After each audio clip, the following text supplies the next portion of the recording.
Cloudsley died by falling off a horse, but maybe there's more to it now. You never know. And so he passed the idol on to his acquaintance in the cult of the Proud Beast or whatever, but his family wanted the idol for themselves, so what's his name? Edmund Cloudsley? Something with an E. He had his assistant / assassin, Ash Blair, if that is his real name, steal the idol by following this guy and killing him at a bar. And so then the idol went back to Edmund's family. And then, how do I get out of here? And then, this chapter doesn't matter. He stole the idol from the guy. So Edmund brought the idol back to his family, where he kept it for a couple years, doing experiments and stuff like that. One day he invited everyone over for dinner, and some bad person from a bad cult that doesn't like him. Not even a cult. It was a revolution this time. Some revolutionaries who don't like him because he's a corrupt politician hired a maid, bribed a maid to poison him, but the poison actually went on his sister instead. And no one at the dinner party really did anything that matters, which is the only thing that was slightly underwhelming about the chapter, because none of the people at the dinner party were really involved in much of anything. He's a politician. He is corrupt by default, obviously. And that's it. So Rose died. This is Mary. Peter has a crush on Mary. We don't know much about Mary. Mary thinks this is horrible. That's about the extent of her character at the moment. Maybe there'll be more depth eventually, but that's it. So, yeah, not many people still alive in this family. Just Edmund and Peter. Peter's not on the same level as them, though. Peter's younger than them. He's one generation lower. His mother was part of the family, but she's just dead now. I don't think we know why. His mother went off. Who went off to the palm tree location? That was Rose. Rose went off, married someone in the palm tree house, and she moved far away, and she just came back recently when her dad died. This guy is Mary's father. His name is Lothar, and I don't think we know anything about him. She seemed rather unwell. Yeah. Given that she's, dead. Yes, this guy is... Everyone goes through, what is it, the 7 stages of denial, of grief. He's still in the denial phase. He's just like, oh, right. He's in, the downplaying phase. I know downplaying is not one of the phases, but that's basically what he's in. Which there should be a downplaying phase in the 7 stages. I guess that's denial. Yeah, I would say it's denial. Yeah. Okay. Chapter 6, which involves a duelist and his dog. Yes. Was there a cutscene between duelist these? and No. his dog. Cutscene was here, so there was no cutscene. We don't. Really No, there wasn't a cutscene in this one. Well, outside there's not much to do. We are at the Burkham Workhouse. We're always going to be looking for a date. So this one took place 1788, spring of 1788, which was, I think, 2 years after the idol was stolen. So 1788. Right. We'll find out what year we're at now. Henchmen for hire in the Timberbrook region. Well, you should hire Ash Blair, of course. So we have Billy Cracker, Oakwood Gang, Bravler. What? Brawler. Brawler. Okay. Yeah, that is a double. I see why. You can understand why it looks like a V. It does look like a V. But it's interesting that I didn't think it was a workhouse. Well, because in context, this word is obviously workhouse, but this one looks like it starts with brave. Bravler. It's, I mean, Sure, Braveler isn't a word, but, you know, Bravely Default is also not a word, but you can find that as a video game title, so, you know. Maybe Okay. in the 1800s they had Bravlers or whatever. Bravler. I mean, Or yeah. 1700s, I guess. A Bravler definitely sounds like it could be some profession from 500 years ago. So Billy Cracker is part of the Oakwood gang. He is a brawler and a robber. I mean, this is very video gamey. It's like, ooh, what are their traits? Right. Hardy Abe is from the Burkham Workhouse, so that seems Make sure to be... you click Abe, by the way. Oh, wow. Yeah. You get Abe. The fact that they split them up makes me think it's going to be another one of those tricky things where it's like, oh, the victim was poisoned when they ate a cracker. Haha. You wouldn't think of that, but you got Cracker because it's part of his name. Haha. Is everything always capitalized? I like how Hardy Abe has a cart. That's like one of his traits. Oh, he's the one with the cart. I mean, having equipment is a plus. It is useful, yeah. Otherwise they have to rent equipment. That's what happened when we were filming, right? Oh, well, if we hire a videographer that has their own equipment, then we don't need to pay for rentals of equipment. It's a thing. Yep. So also a brawler. He has a cart. So what? Yeah, any of these words could be like nails could also be used. Oh, someone tripped on some nail. They stepped on nails and died.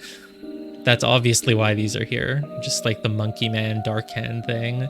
So Little Billy, Hobbs Gang. He is a burglar and he enters through chimney. None of the others offer that feature. He has a special ability. Yes. Jack Nails, Timberbrook Inn, burglar, and picklock. Not a lock pick. Not a lock pick. He's a picklock. Did they actually say that back in the day? Was that another way to say lock pick? Maybe. Okay. So we got 2 brawlers, 2 burglars, and then they all have a special ability. A robber is very different than a burglar, though. Do not get those mistaken. Right. Okay. But since the Burkham Workhouse seems to be here, then it would imply, well, why, if this cart belongs to, you know, Hardy Abe because we hired him, why would Hardy Abe have a list of other hires in his bag? So, well, whatever. We obviously hired Hardy Abe, and these other words are just to use for the investigation if needed. Box of confectionery. What's confectionery? It's like candy? Or is it flowers? Okay. Candy. I knew it was either candy or flowers. I didn't know which. It's but it's candy that's like arranged in a nice way, or is it just candy? It's just candy. Confectionery. It just sounds like confectionery sounds like it would be a word for like a platter of candy, nicely arranged, but I don't know. It has like a connotation that implies that it's slightly fancy, but doesn't really have to mean that. Maybe it's just because it's the word rich people use, so they make their candy fancy. And there are a drawing of 6 hats. Are we gonna have to match a hat to a person this chapter? I don't know. And there's nothing else outside. This doesn't look like a huge house, but maybe it expands when you go in. Oh, hi. Hello. There's a lot happening here. There's some things happening, yes. So this guy's dead. Inside a trough? No, not a trough. Inside looks like a coffin, but it's not. He's dead inside something. Maybe it's like a sewing table. Maybe this is a sewing machine. This is, what's her name again? Probably. Right, this is the one who was paid off last chapter, right? I don't remember their faces. No, this is not the one who was paid off. This is, who is this? This is Lucia Smith, who is innocent. Ada Baker was the killer. Lucia Smith is innocent and likes romance novels and wants to fall in love using love potions. And I guess things didn't go so great over at that household after the murder, so she has a new job, which makes sense, though also we don't know what year it is. By the gods, what was that? She's looking over that way. She's wondering what the sound was, but there's a guy dead to her left. Maybe he's just passed out. 1788. All right, so we're about 5 months, 6 months later. Gentleman robber strikes in Westbrook. The infamous gentleman robber Walter Keene, with a number of unnamed associates, held up a coach on the southern road leading out of Westbrook. The scoundrel robbed the passengers of all their valuables, kissed a young lady, and then left. Scandalous. Is that this guy? Are we in his house? This is already the 5th robbery by the infamous gentleman who, as is his custom, appeared wearing an impeccable suit and a new hat in the latest city style. The reward for catching Walter Keene has been increased to £100. And so Walter Keene is not one of the names we... Well, wait. Didn't I pick up 8 names? Because it was 4 first name and last name. So why am I at 9 now? Did one of these repeat?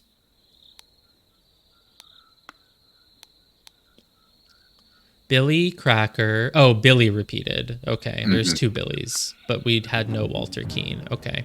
Yep. But this seems to be Walter Keene. We seem to be at Walter Keene's house. So, he's a gentleman robber. I guess I'd say like he only robs from the rich, but he seems rich. Well, maybe not rich. I can't tell if this is a rich person's house for 300 years ago or not. It doesn't look that. But he has maids. He must be rich, right? And yeah, the outfit. Okay. So probably there's more to it than just, oh, he's just a random brute that likes stealing from people. Maybe, since he's like, we're at his house. He's like our protagonist of the chapter. This guy. Oh, hi. You don't seem to be dead. You're breathing. Okay. It's breathing. You're passed out. Okay. Let's look in the sack first. A scarecrow in a wooden coffin. It is a coffin. It is a coffin. Oh, is it on a table? That's why it has legs? Because coffins don't have legs. I think it is on a table, yeah. Wow. Ironic. He killed other people, but now he is the killed. No, he's breathing, but he's lost consciousness. He's okay. I do not care what you use to acquire what I need, but remember to be discreet as always. Note that I do not want it to decayed. The more recently it has died, the better. Edmund Cloudsley. So, okay, so he's here on a mission?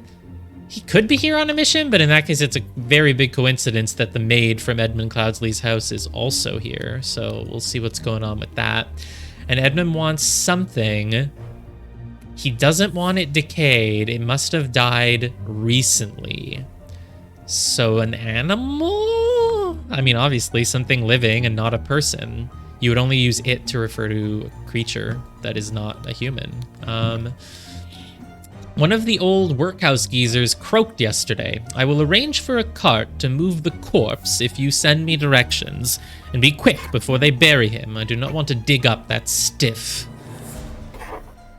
One of the old workhouse geezers. Is workhouse one of the places that you can hire people from? I'm not sure. I will arrange for a cart to move the corpse. If you sent, so did he write this, or was it written to him? Be quick before they bury him. Well, okay, so it's not that like you need to deal with the corpse. They could have just buried the corpse. You want it though. You want the corpse of old people who die, which is weird, but you are in a cult and you are doing experiments with a golden idol, so it makes sense that you would want corpses, so I'm not really going to question it. If I were doing experiments immolating people with a golden idol, like, I might want some corpses too, so it makes sense. Loaded pistol, of course he is an assassin, he always carries a pistol. It has nothing to do with any murders that may or may not happen. Edmund Cloudsley, is this just his house still? Is it a new house? I don't know. Did he have to move houses? That's so, okay. So, everyone, you are not to visit any village or city without my permission. At no point may you disclose the location of the cabin. Oh god, it's a secret cabin. Okay. Mr. David Gorin. Oh, right, his name's not Ash Blair. It is David Gorin. Right, yeah. You are in charge of all security and arms. And also going to assassinate people when I ask for it. Still, it doesn't need to be written. It's unsaid. We all know it. It's an understood, yeah, yes. Unwritten rule. Mrs. Lucia Smith, you will taste any food you cook before it is presented to me. Okay. Among her other duties, yeah, we're Now leaving you the other test duties her unsaid. poison. Yeah. Little Pip, you are in charge of Black Bestia and Golden Doubloon. Both must be fed daily. Those are presumably dogs. But again, their names are all separate, so we have Black, so we could have to fill in, oh, they murdered him with a black cracker. Oh, they murdered him with a golden nails. We don't know. Golden nails. We're gonna have to combine all of these. Yes, presumably Ada Baker is gone. We don't know what happened. Like, we don't know who we're playing as. Like, are we an investigator? Probably not, because we have suspended time. But presumably someone found out that Ada Baker, did something. Or maybe she left, She was just being paid to go there. She could have just quit a little while afterwards.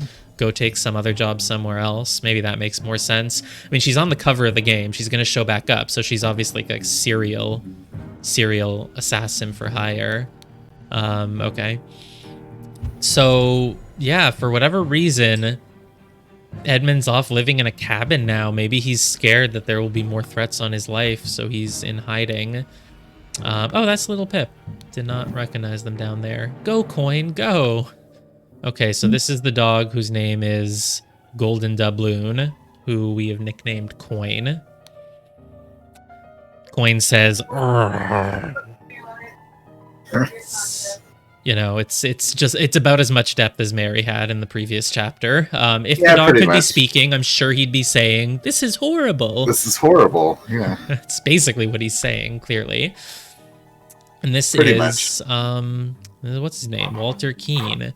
He has a sword, a ring with everyone has a ring with a ruby, a wrapped piece of confectionery because he's rich. It's not candy. It's not candy. I don't need candy like you plebs. Okay, cool. Not much happening in this room. Just a bunch of people who are surprised. And of course, David is, passed out. Could just be drunk. Like, we don't know. I don't know what this thing is, though. It's like this looks like a wooden wheel. That's why I said it's like a sewing table, because it looks round and it has a... Oh, this isn't a thread. This is part of his jacket. I don't know what this is. It looks like... Yeah, I don't know. Oh, boy. Oh, so maybe... Did someone try to steal the idol and it just exploded and self-protected? No, that doesn't make sense. Definitely some sort of telekinesis. Yeah, I mean, that's possible in this world. You can do immolations, you can do telekinesis. Oh, this is going to be a shorter chapter. It's only got 2 rooms, basically. Okay. There's a bolt on the door. Thank you. I don't know what I meant to... Is it broken? Does that mean the bolt is broken? Or is it just pulled back? Can't really tell. Like, it looks like it's kind of cut off here. Because this part is light and this part is dark. If that was the normal ending, it wouldn't be much of a bolt. So I think maybe it broke. Is there a piece of it on the floor somewhere? I don't know. I'm probably overthinking it. Is the guy's arm broken? What? This guy on the left? Or this guy has a tear in his sleeve here, but the arm is fine. This guy, his arm is bent. You can see the hand is right here. So it's bent like this. Let's check the door. Okay, this is... What part of the door am I looking at here now? I guess I'm just zooming in and I'm seeing the handle, and then there's... I think the bolt must have broken. That must be what it's telling me. Yeah, I think so. A shard of a vase. Okay, so the idol was in a vase, presumably. These the same symbols as usual? I think they are. It's a cane, and then it's 2 squares inside some lines. A small weight is tied to a pull-down lever at the back of the idol. Oh, yeah, they probably broke in to try to steal it. But, like, if they broke in to try to steal it, they would have had to run past all these people who were here just a moment ago.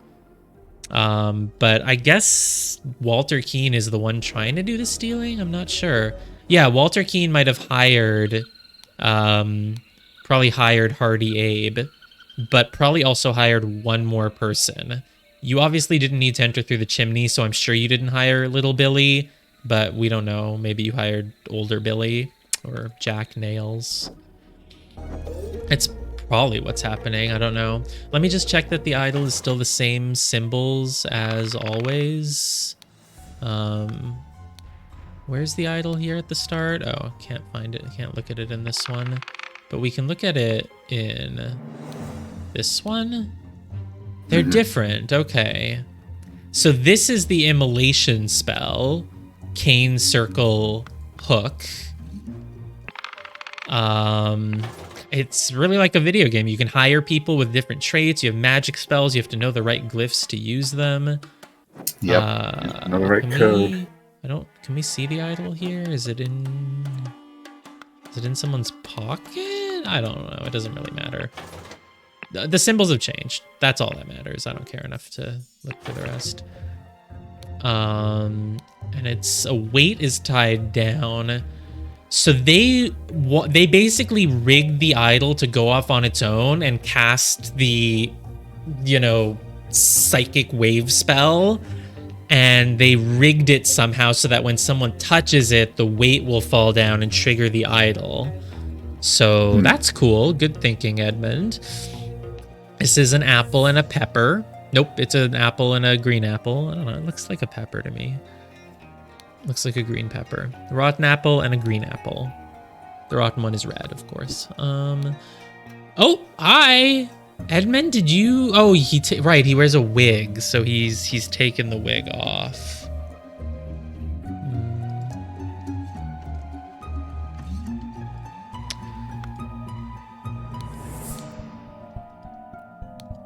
So that he can hide. Oh, God. Oh, God, so many spells. Vacuum. So vacuum, well... Isn't this... Oh, no. If you add a hook to this, you get the immolation, but... Yeah. So this simply did not work. After I aimed at the sealed vessel and activated the idol, both air and vessel disappeared. Upon further consideration, it was an obvious mistake. So the sealed vessel... What is a sealed vessel? I don't know, but how can air disappear? If air disappears, you just have... Well, I guess you have no air, but... Sure, whatever. Vacuum version 2 attempted with this input, and it was a definite improvement. It decreased the amount of air, but curiously still did not create a complete vacuum in the sealed vessel. Yes, vacuum is when there's no air. That does make sense, Just pretend I'm like a stupid person who doesn't understand science. I'm like, but if there's air and air is nothing, and if you remove the air, you'd still have nothing. So, yeah, but no, that's what a vacuum... So a vacuum removes air, but then the air just comes right back. But he's trying to remove the air from within something that's completely sealed. So he points at it, and then he wants no air inside it at all. But he made the whole thing disappear, not just the air. Okay. And so then when he did it like this, it decreased the amount of air, but it didn't get rid of all of it. Okay. And we don't know if he kept experimenting with vacuum. Gold filtering. Oh my God, so many keywords this chapter though. Oh yes, decreased is a word? God. There's only 2 rooms in this one, but there's a lot of words. I think the last chapter had 36 words, though, so I guess maybe it's still not as many. But there's a lot more random ones now, so... gold filtering. The target must contain some gold for this to work. Yes, obviously. Seawater is a suitable target, for example. Seawater has gold in it? However, a great deal of seawater would be required for this to yield any significant amount. Perhaps I should try it on a ship in an open sea. So the first step, get the gold by aiming at the target, and the second step, aim at an empty vessel to retrieve it. What does that mean? It means that the gold gets sucked up into the idol, and then you have to output the gold somewhere, I guess? Suck in the gold, and then put it out somewhere into an empty vessel, of course. Hey, Apple, unknown effect 14. If the implications of this are what I surmise, this could be a tremendous discovery. The next step is to progress from fruit to some more advanced organic matter, like humans. I must ask David to fetch me a dead body for further experiments. This is vitally urgent. Yeah, I figured. I called it. It was not a hard call to make, but I did make it. Okay. And so it's an unknown effect, but presumably you're trying to bring things back to life? Or... yeah, I don't know. I guess maybe the green apple was a rotten apple and it was brought back to health. Spontaneous combustion. This is the one we started with. It's the hook, the circle, and the other hook thing. You cannot combust the target if you have not performed the freezing beforehand. So interesting. The speed at which heat is increased appears to be influenced by how strongly I press the trigger and how long I have performed before it. Now, observation. Freezing the target rapidly can create curious side effects. For instance, I should be careful when freezing water in a sealed bottle. It exploded and the glass shards flew everywhere. Okay. So the only difference between spontaneous combustion and freezing is that the cane has a little dot on it, and that's it. Yeah, you want to look at the apples again. It's just a rotten apple and a green apple. My guess is that he brought the green apple back to life. He could have just rotted an apple, but in that case, you wouldn't want to experiment on a corpse. You take a corpse and you make it more rotten. Yeah. It does look like he did some freezing again then. That would make more sense for this explosion than just like a psychic wave, like I said. You know, we're a video game. We're not that video game. An explosion needs to be something, and it's obviously not a fire explosion this time. So, yeah.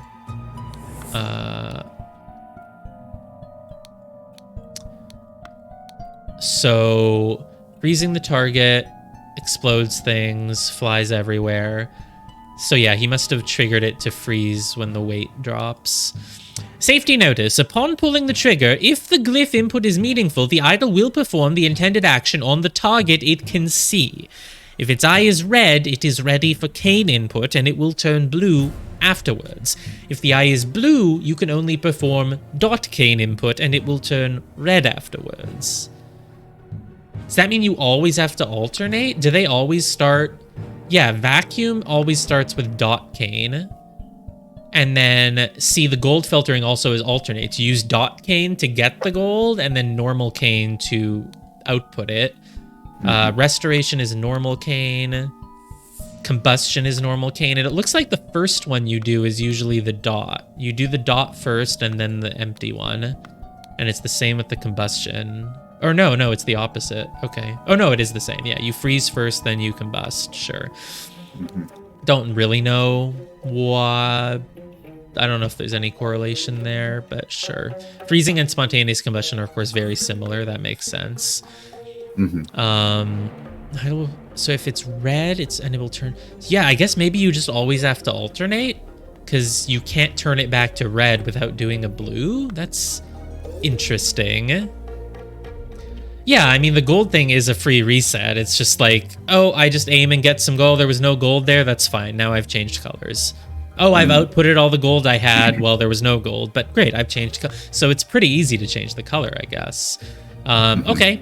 So far, there's not that much of a mystery. Like, Edmund kind of had a feeling that some people were going to try to steal the idol, so he exploded them. He also has a gun, just in case they open the chest.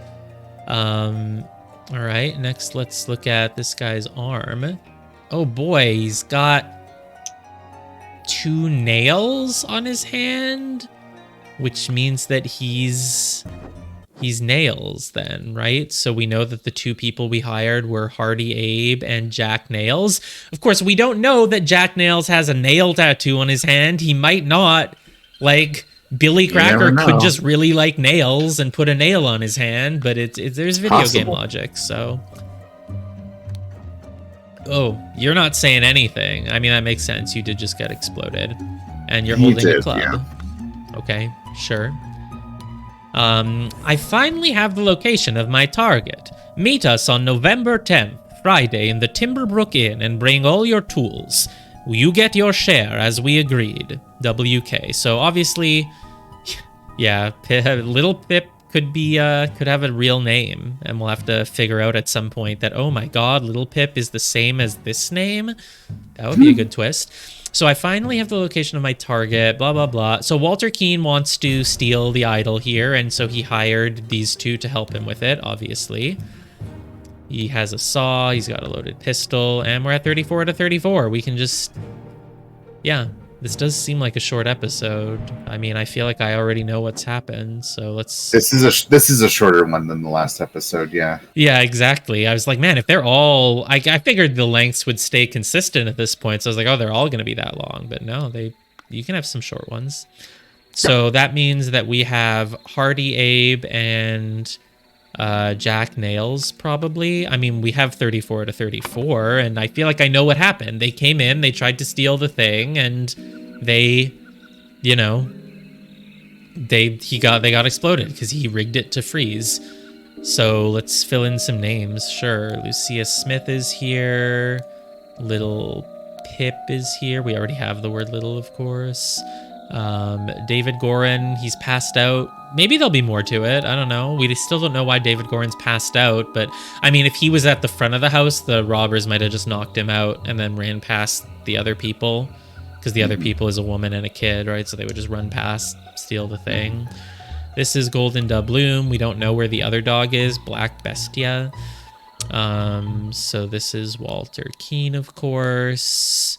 Edmund Cloudsley is in the chest. Which one of these is which? You're the guy up top, so you're Jack Nails, and you're... I've already forgotten his name. Hardy Abe.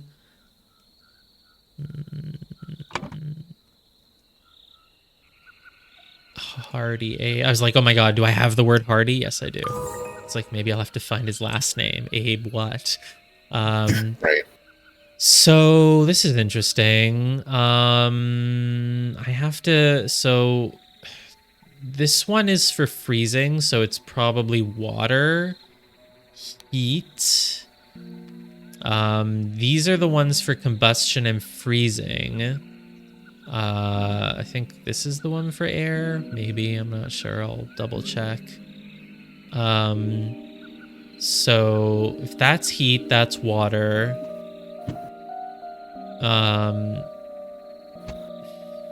How would I know what these two are? Whatever, let's go fill in the gold one first, I guess, because that should be pretty easy to do. Hey, I noticed that when you come into the room, you can see the idol kind of flying through the air a bit. Look at it. Yeah, it's fun. It has like a little animation. Little effect, yeah. Yeah. So gold uses this symbol. Okay. The circle and this T are for bringing things to life. I don't know. So this one's gold. The T is not there. The circle. Oh, so the circle is used to bring things to life, but it's also part of the combustion. So, okay, good to know. And it's also part of vacuum. So, oh, hey, what is vacuum?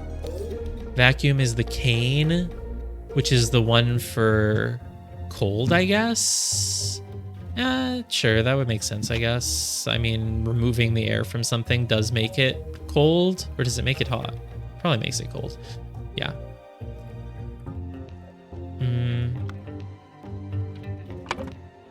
Okay, so this one then is probably air. And so heat the air matter, and cool the air matter, I guess. And then, what's the 2 squares? That must be the one for life? No. Do I have the 2 square one anywhere? Oh, I have it for vacuum. Oh, right. This one didn't work because it removed everything because... what did I say circle was? Whatever. This is the one for air, maybe?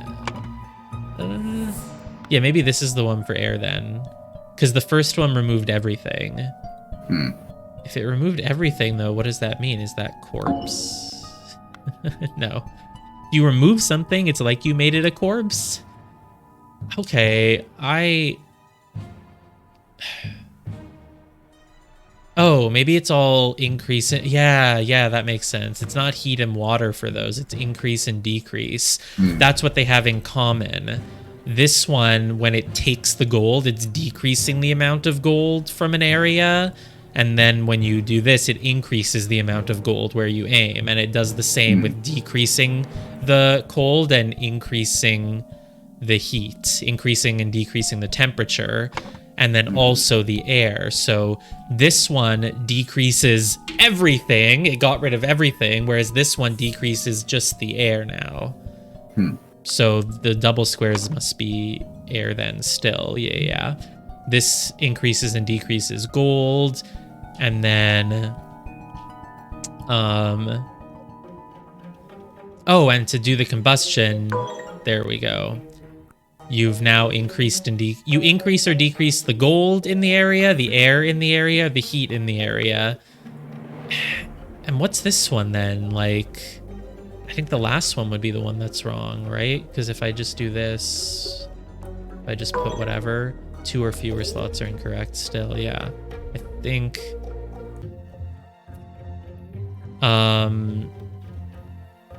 Yeah, the restoration one is... You increase or decrease life, basically, probably. But the circle is in it. We don't have the cross. So circle... There's no way circle is corpse then, is it? No. You increase or decrease the amount of corpseness? Oh, wait, no, sorry. We already have... Right, if you increase or decrease the heat of something... Can it just be water? Of course it's not water.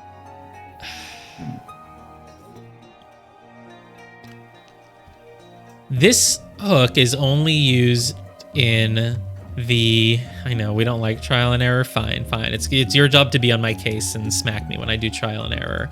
The hook is only used in...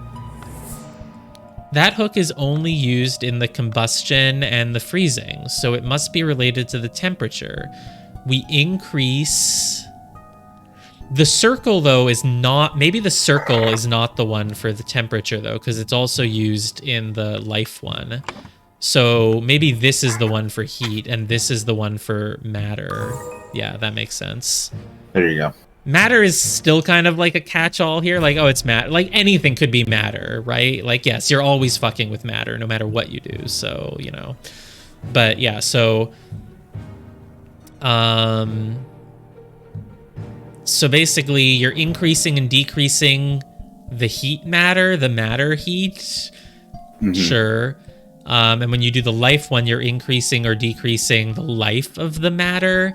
Maybe matter just says that you're modifying a certain object. So for the gold, you're not modifying it. You take the gold, you output it. For the air, you remove the air. But when you're modifying an object, you need the matter one, maybe?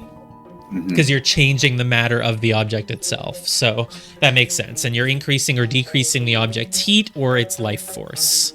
Cool. Okay. So, yeah, Walter Keane needed a corpse. Walter Keane needed an idol. So he... Okay, no. So Edmund Cloudsley needed a corpse. That would fit, but it's sort of a non sequitur to start with that. So Walter Keane, along with accomplices, delivered a corpse. Oh, Walter Keane delivered the corpse, I guess? So they're not... Yeah, Walter Keane's not here to steal the idol. And yet Edmund clearly anticipated someone doing that because he hid. So whatever, let's read the whole thing. So... I think Edmund Cloudsley needed a corpse. Walter Keane, along with accomplices, delivered a corpse.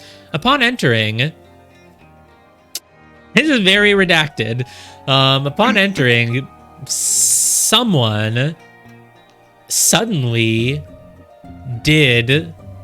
someone attacked someone. Meanwhile, someone decreased or increased the amount of air in a sealed vase. So when so-and-so entered the room, the the vase exploded and killed them both. Yes. Yes, when you give birth, you have increased the amount of live matter in the world. That's how that works. Okay, so, I mean, I think we mostly have it. I just am I'm just not wondering why someone did the explosion. Maybe Edmund just didn't want any of the accomplices to even know about the location of the cabin. So it's like, thank you for doing this work for me. Now I have to kill you. Let's try it. So Edmund Cloudsley needed a cracker. Oh, the fact that they're names means you can't use them for other things anyway. Mm-hmm. So yeah, he really needed a water. He just one water. No, he really needed a water. Yeah, he really needed an air. He really needed a air. So he needed a corpse, and then Walter Keene, along with accomplices, delivered. Wait, did they deliver is this the corpse? Is it? They delivered a scarecrow because they wanted to steal the idol for themselves. Okay, I think that's it. I don't have scarecrow though. Like, if they came with a fake corpse, that would make sense. Oh, they delivered... Maybe they just delivered a coffin. They did not deliver a corpse. There is no corpse. They put a scarecrow in it. What words do I have under me? Right, I forgot about that. I have, here, I can move them. Ta-da. I didn't actually know you could move them down here, but you can. Oh yeah, look at that. You can rearrange them. Yeah. There's Black Bestia, Coffin, and Water. Oh, right, I think that's right. I remember now. I usually do that, though that still won't help. There's no good place on the screen. I guess maybe just keep it here then. Whatever. So upon entering, someone suddenly did something to someone. That's the part I'm not certain about. I guess someone they knocked out David Gorin. Black Bestia's not even here. We don't even know where she is. I guess she could have run outside. The door is open. Or is it the horse? No, the horse belongs to Hardy Abe. I think someone clubbed David Gorin. Who had a club on them? This guy had the club. I think he probably clubbed David Gorin. Because, yeah. Hardy Abe. That's my guess right now. Again, like, I'm, like, sort of guessing. Like, it's not... Like, if you told me, like, you have only one chance to enter the correct answers, and if you get it wrong, your house explodes, IRL, then I might not submit this, but I'm not, like, confident, but I'm not guessing. Yeah, that's like, fine. My inferences make sense. No, I get that. Hardy Abe suddenly clubbed David Gorin. Meanwhile... I mean, it still makes sense. Hardy Abe does have a club, and David Gorin passed out, and there doesn't seem to be anyone else who would have suddenly attacked... Like, the blue, teal, whatever color this is. Is it blue? Is it teal? Whatever color this is, you know... Yeah, it's bluish. Okay. I don't know. They're all attacks, so someone attacked someone in some way, and no one got shot or stabbed, so... I know, I have teal on my mind, always. Suddenly clubbed David Gorin. Meanwhile, Edmund Cloudsley... decreased the amount of air temperature in a seal. I think if there is no air in the vase, then as soon as the water freezes, then it explodes. I think that's how the science was working here. So when Hardy Abe, I can do these in any order, I'm sure. When Hardy Abe, yes, you can. And Jack Nails, wrong about what? about how science works. I could be wrong. Sure, look at the Sure. I can try to actually... The freezing experiment... Freezing the target rapidly can create curious side effects. For instance, I should be careful when freezing water in a sealed bottle. No, I'm right. That's how it works. If it's sealed, then there's no room for the water inside. There's no room for the ice because the water expands and it breaks everywhere. What do you think is wrong? That it doesn't need to have the air vacuumed out of it first? Whatever. So when Hardy, Abe, and Jack Nails entered the room, the vase exploded and killed them both. 2 or fewer slots in correct. Wow, I didn't even realize I'd put everything in. Okay. So Edmund Cloudsley needed a corpse. Walter Keane, along with accomplices, delivered a... What's increasing? You're increasing... No, you decrease the air... Do you increase it? Yeah, maybe you increase it. Sure, if that's what you think. I don't understand it, but yeah. So if you increase the amount of air... Right, if there were no air in there, then the water could expand. But since there's air, the water cannot expand into ice without pushing out the air, which makes the thing explode. You don't have to speculate about this. This was given to you. Right. It's not speculation. It's me trying to understand science. Right. But I'm saying, like, this was a fact that you could have looked at. Right. I'm trying to re-articulate the facts that I learned to make sense of them. I'm trying to remember the facts and how it worked. So when you increase... this is how the science works. If there's a lot of air in there, then there's no room for both the ice and the air, so it explodes. If there were no air, then there would be room for the ice, right? That's how the science works. There's no water? What do you mean there's no water? There's no ice, but Wait. There's a simpler way to figure this out. Much simpler way. Oh, it's just if you increase the air, that's it. There is no ice. There's no ice. Okay, that makes sense. Okay, now I get it. I thought there was ice. I thought that the freezing made something explode because that was what the note was about. It was about how if you freeze something, it might explode, but that's a misdirection. You don't need to freeze it. You just put more air, like a balloon popping. Okay, that makes sense then. See, I thought there was ice. That's why I was saying that I thought, oh, if you expand the ice, it explodes because now there's too much air and ice. Whereas if there was no air, then the ice would take the room that had no air in it. Yeah, okay, great. That makes a lot more sense. That explains why I thought it was decrease. I never entered the word ice anywhere here, or water or anything. Yeah, that makes sense. Oh, yeah. Right, it was this one. So that's what I'm trying to hint at. You were trying. Oh, you just meant that like this is telling you that it's the air one. There was an easier way. Yeah. Right. The idol has the increased air spell. Right. I was just assuming that it was ice, which yeah. So I didn't even think about it. I just made an assumption and then just kept going with it. But it was the incorrect assumption. Great. Okay. So it was just air, not ice. End of chapter. Oh, I didn't read the.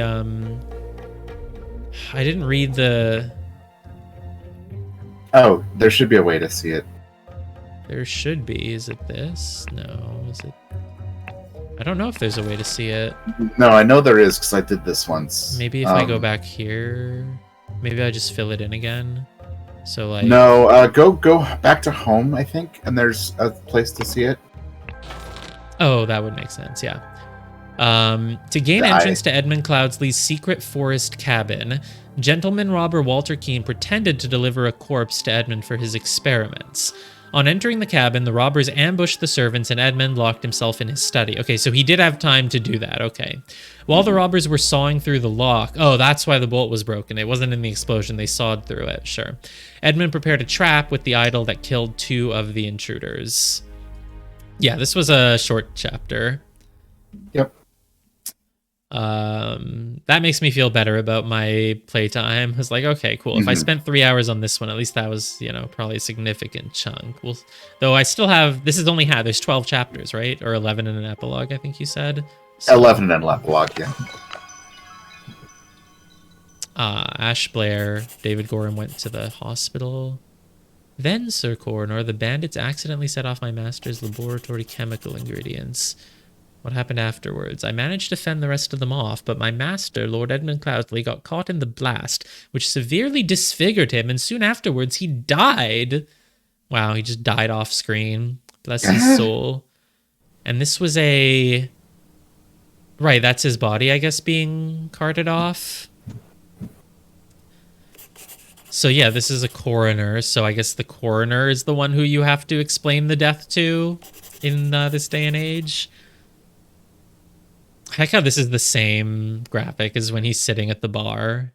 Oh yeah, it is. It's we reuse these assets. So yeah, my master Lord Edmund Cloudsley got caught in the blast, which severely disfigured him, and soon afterwards he died. I don't think so. He was safe in the chest, so he is very much alive in here. I don't think he got severely disfigured or anything at all. So yeah. I mean, Edmund clearly has been wanting to go into hiding. He was already hiding away in this cabin, so...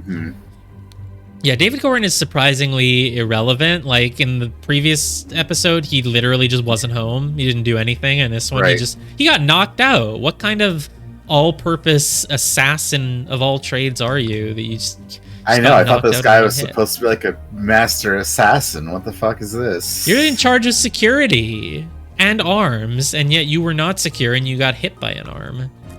Okay. Okay, so Edmund Cloudsley has now faked his death.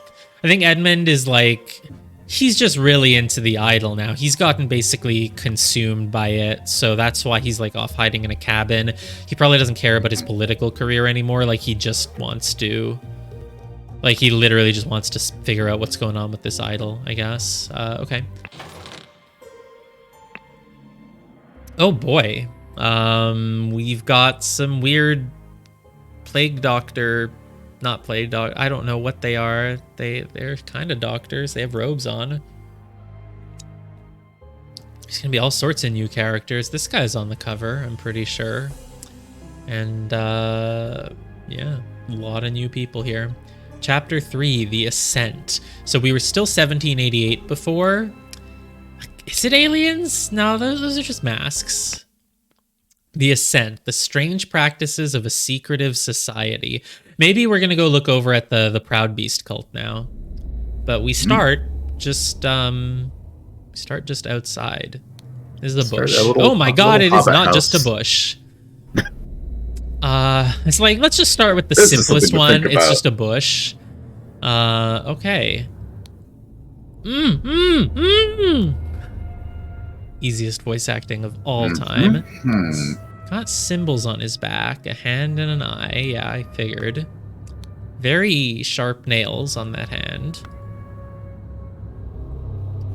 Yeah. This is horrible. He would say that, yes.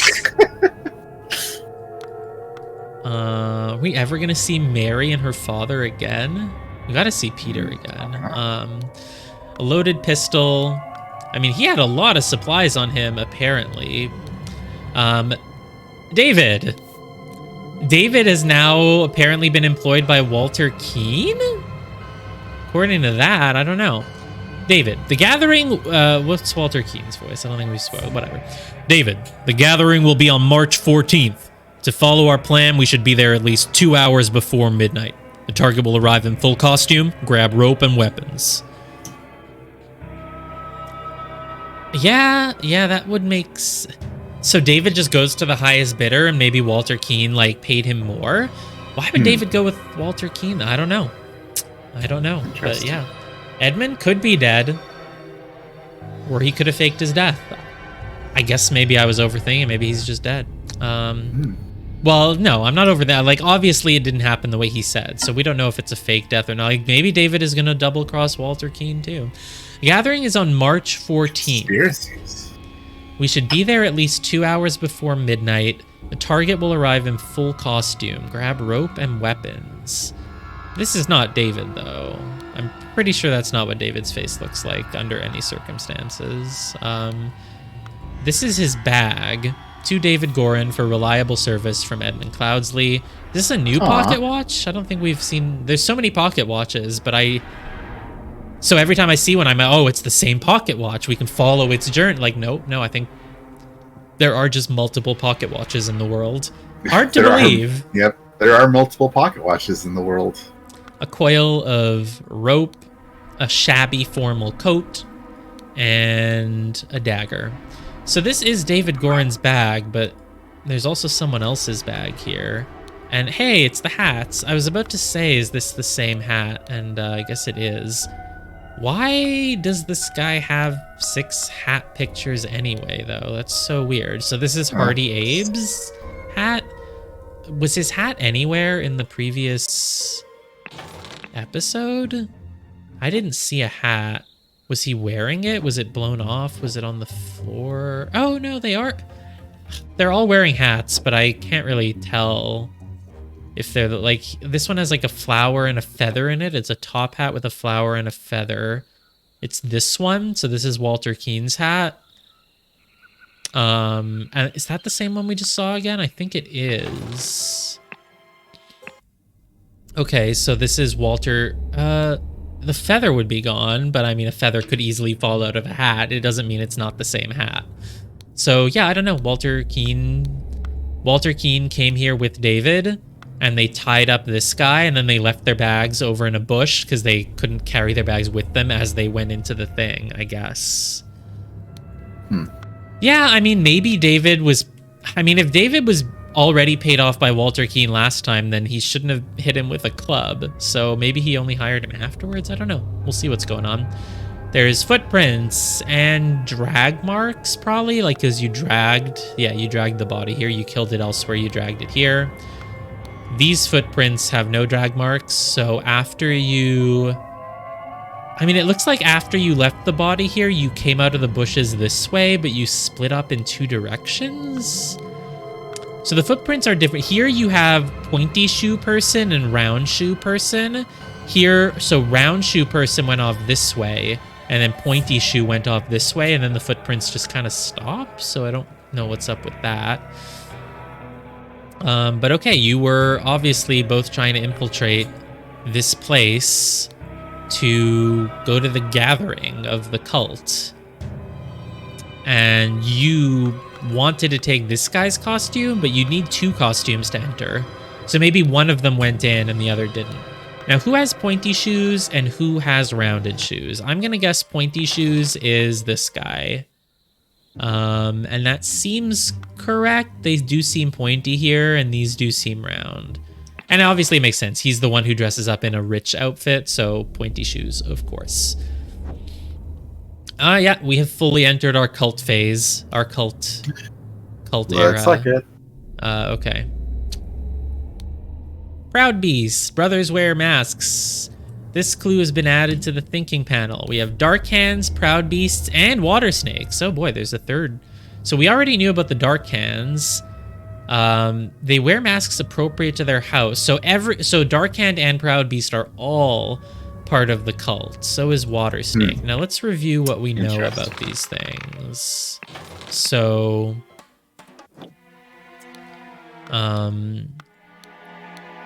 Dear Proud Beast Master. So Willard Wright was part of Proud Beast, and he went to get the idol on behalf of the Proud...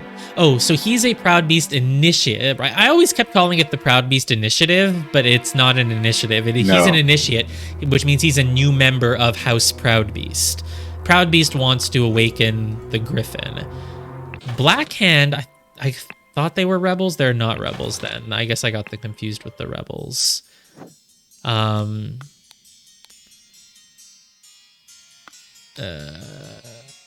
So the Brotherhood of Masks are the ones who sent the steward, which was Dark Hand. So Brotherhood of Masks is what they're all is the main thing that comprises Dark Hand, Water Snake, and the other thing. Maybe I'm not sure. And so Darkhand... how do we know that Darkhand? Oh, because Darkhand is in Ada's note. And so the revolution was not relevant. It was the Darkhand that did it. Yeah, I mean, obviously the cult really wants the idol, so that makes a lot of sense. Yeah, there's going to be a little pit plot twist coming, I'm sure. He's been a spy all along. So, he's going to be key to this whole thing. So you have the Dark Hands and the Proud Beasts, and we haven't met any water snakes yet. So, Willard Wright was a Proud Beast, but the Dark Hands are the ones who killed Edmund. Oh, I see. Master, Steward, and Initiate. Aha. Yes. So Steward is the second rank, Master is the top, of course. And so basically when Willard... Oh my god, yes. The leader of the three houses is Peter Batley, Little Pip, and I don't know, Adam, the servant. So when he wrote this note, he wrote it to the Proud Beast Master because he's a Proud Beast Initiate, and of course your status is very important. You have to sign off all letters by reminding them of your rank. Okay. Sure. Oh boy, a lot of things. Walter Keene. Ooh, Walter Keene's part of the cult. Okay. Masters, I ventured on the Order's mission to reclaim our fire-breathing relic, and with great resolve, punish the despicable enemy. I, with a few brave companions, fearlessly entered his hideout in a remote hunting cabin. But the devil had prepared a treacherous trap, and an explosion slaughtered my dearest friends as we entered his study. Thanks to my sturdy physique, I survived the blast, only to be assaulted by the enemy's lackey, assassin warrior David Gorin. Oh my god, assassin warrior David Gorin? He's got 8-star strength! It's like those ads for the mobile games. Oh my god, that's nothing. I have David Gorin, the assassin warrior. He's a level 5 with 8 stars and a strength level of 14. And a pack of bloodthirsty hounds. After an hour of fight, I received numerous deadly wounds, in spite of which I prevailed and defeated my assailants with my martial training. I discovered the enemy's dead body, slain by the trap of his own making, but no trace of the relic. I am forced to go into hiding because the government's watchmen are tracking me. Once I have recovered from my deadly wounds and shaken off the watchmen, I will send you the next report. May the Griffin awaken, Walter Keene. I've got a 5-star Proud Beast Master. It's level 99. It's gonna take your golden idol. Yeah. Apparently Edmund really did die there? I mean, he really doesn't look dead, and I mean, I guess the explosion is so strong that it, like... I mean, he's breathing. He's clearly alive. He's not saying anything, which is what a corpse would not do, but, like... he's not saying that this is horrible. Yeah. Hopefully. Seems alive. I'm still not convinced that he's dead. How did Walter find Edmund? I mean, he could have. I don't know. I need to read the note a second time to actually understand it.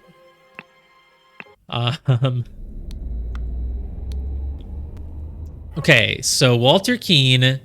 So even though he's, like, known as a gentleman thief, there's probably been a pattern behind the things he does, and it's all for the sake of the cult. We're about 3 months later now, by the way. Ventured on the Order's mission to reclaim the fire-breathing relic. It does a lot more than breathe fire, pal. Also, reclaim? Like, you never had it. Edwin, whatever Cloudsley had it.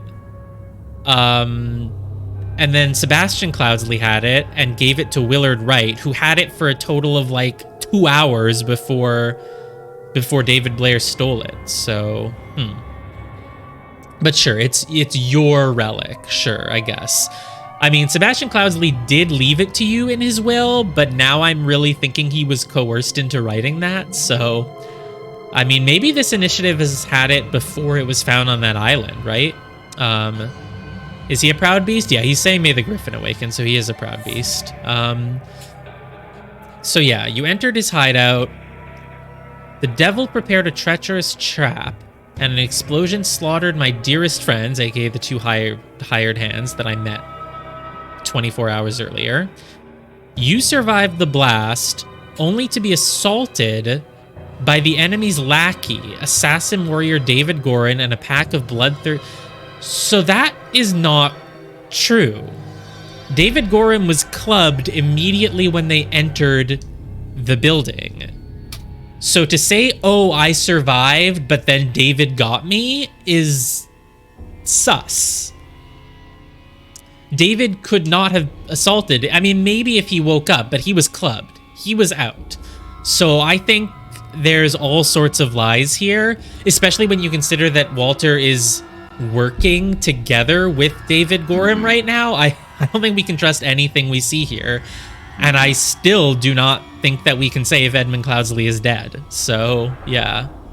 After an hour of fight, I received numerous deadly wounds, in spite of which I prevailed and defeated my assailants. That makes sense. I mean, he was in the other room, so they would have started hitting him.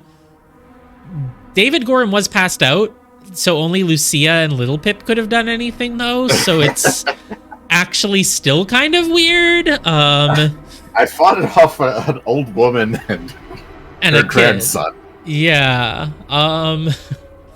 Again, still don't know. Still really cannot trust a word of this. But now I don't know if the reason I can't trust it is because he's lying, you know, for suspicious reasons, or just because he has an ego and he's like, I fought them all off. Maybe that's it. Maybe, yeah, he's pretending he fought off David Gorin, but he didn't, and that's all. Though he is working with David Gorin. Little Pip is clearly an assassin warrior with 14 strength. Yeah, I mean, if you combine Little Pip with Medium Pip, Big Pip, Massive Pip, and Tiniest Pip, you instantly win the game.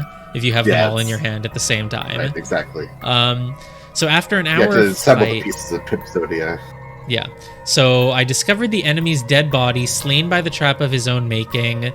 No trace of the relic. Again, that's weird. It was right there. It would have just fallen to the ground. So again, I don't trust you. I am forced to go into hiding. The government's watchmen are tracking me. Sure, I don't know why they are. Maybe Edmund was still with the government, so they had a way of knowing something happened there. And once I've recovered from my deadly wounds, aka like someone poked me or something once, you know, Lucia gave me a little smack, and shaken off the watchman, I will send you the next report. So, right, and he is lying because he's actually, he's sneaking in here right now, so obviously he's lying. He is not part of the cult. He was only pretending to be. So we still know basically nothing. Like, this does not help me at all. Oh, there were words I didn't click. Walter Keane. Okay, cool. Great. More from Walter Keane. Wait, so this was January 1789, and now we're skipping ahead 8 months. Holy shit. Masters, I must apologize 1,000 times for my absence, but my road to recovery was full of peril and valor that cannot be sufficiently conveyed in writing. Now, the government dogs and spies chased me tirelessly, and I was forced to seek refuge in Aquitania to recover from my still dire wounds. There, I finally bested my pursuers with the help of Lazarus Hurst, a young, resourceful gentleman whom I met in a remote manor one dark winter's night. Not only did he earn my trust by stepping into the fray against the villains, but he turned out to be well-versed in the arcane arts. Of course, not yet close to your skills. Now, I have finally recovered and plan to return to Albion. I suggest that Lazarus would be a fine addition to the Order. I vouch for him and will invite him to undergo the appropriate trial. May the Griffin awaken, Walter Keane. Oh my... Really? Lazarus Hurst is little... That would be so funny. That would be very funny if... Because I don't know what's going on with all these people or who's friends with who, but if Walter Keane is friends with David Gorin and is also helping cover up Edmund Cloudsley's death... That would be so funny if Little Pip became Lazarus Hurst. Because he says, oh, I met Lazarus Hurst a while ago, but, you know, this is all a lie, so. Okay. And so now he wants to return. So if he returned, why is he sneaking in? Unless that explains why they needed one outfit. They need the outfit for David Goren only because Walter Keane already has his own outfit and he is pretending that he is returning. So, sure, that makes sense. Mm-hmm. Oh, so Lazarus Hearst... Okay, no, Lazarus Hearst is David Goren. Maybe? No, because David Goren wouldn't need to steal an outfit if you're bringing him in as an initiate, so I'm not sure. But sure, whatever. All right, last note. This one is from Sir Geoffrey Sinclair. Illuminated Masters, I object to the admittance of the individual Lazarus Hearst to our brethren. I submit that our Darkhand brother Walter Keane, who vouches for him, cannot be trusted because he is a liar and a thief. I am certain that on dispatching our enemy, he kept the golden fire-breathing relic for himself. Nothing will move me on this. He must produce the relic, apologize personally to me, and afterwards be expelled from our brotherhood. Sir Geoffrey Sinclair. Okay, well, he has no motivation to apologize if the reward will be being expelled. He's a Darkhand? Oh, I guess so, because he says Illuminated Masters. And so the Darkhand people are all about darkness and also light? Wow, that's so deep. They're about dark, but they're also about light. He says Darkhand? Oh, yes. Oh, so Walter Keane is a Darkhand. You have to remember, if I'm reading something out loud, I don't even know what I'm reading. Yeah, I see the word Darkhand now. So Walter Keane seems to be pretty proud beast. And yet they're saying maybe Darkhand brother just means like a brother of the Darkhand. No, it's saying he's a Darkhand. That is strange. I do not know, but okay. Well, Geoffrey Sinclair seems to know what's up. I mean, yeah, he is literally a double agent right now. Literally. So... Right, so... I mean, David's cover story doesn't actually make that much sense. It's not surprising that someone saw through it, because it's like, we sent you to this guy's house to get the idol, and you went, and now you're like, I didn't find the idol, and also I can't come back for 8 months, sorry. Like, obviously you took it. Like, it's not even... It's not believable at all. So... Oh, yeah. Like, literally... Oh, he triggered a trap. We don't say what the trap was. For a moment, I was like, does the note say, like, oh, yeah, the idol, he used it to explode everything, and, anyway, I couldn't find the idol. No, he doesn't say that the idol caused the explosion, but yeah, still. Okay, sure. So, obviously, Geoffrey Sinclair knew it was a lie, because it's obviously a lie. Oh, boy, we can go up or down. Well, up seems, like, important, because it's, like, where, like, the throne room or whatever would be, so let's go down first. Oh boy, this doesn't look good for... Who are you? I don't know who you are, actually. Did I collect Geoffrey Sinclair's name? Oh, I didn't collect Lazarus Hearst from here, even though I already have it, and Walter Keane. Yeah, it's annoying, but... Okay. So, this guy, I have signaled to the Griffin who I am. I accept my fate, whatever it may be. Okay. So this guy is being punished. They don't trust him. Is this Lazarus Hearst? Probably not. Prepare to receive what you have earned, says this guy. Council of Masters says, February 10th, 1790. So we're basically, yeah, we're in February-ish now. So it's been a while. Okay. Brother, a member of our order has proposed a new candidate to join our brotherhood. Our brother's trustworthiness, however, has been challenged. Therefore, we have decided to take measures to resolve the fate of these individuals. If the brother proves himself, he can vouch for the newcomer. If the newcomer survives the appropriate trial, he will join our ranks. You are summoned to join our gathering on March 14th and fulfill your role in the rites of the Brotherhood. There was a March note? A guy tied up outside? Oh, yeah. Right, we're on March 14th because of the gathering. Right, I forgot about that. So this is the...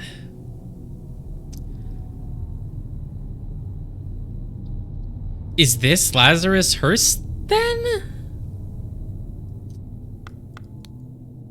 This is not Walter Keane, right? He doesn't look like this.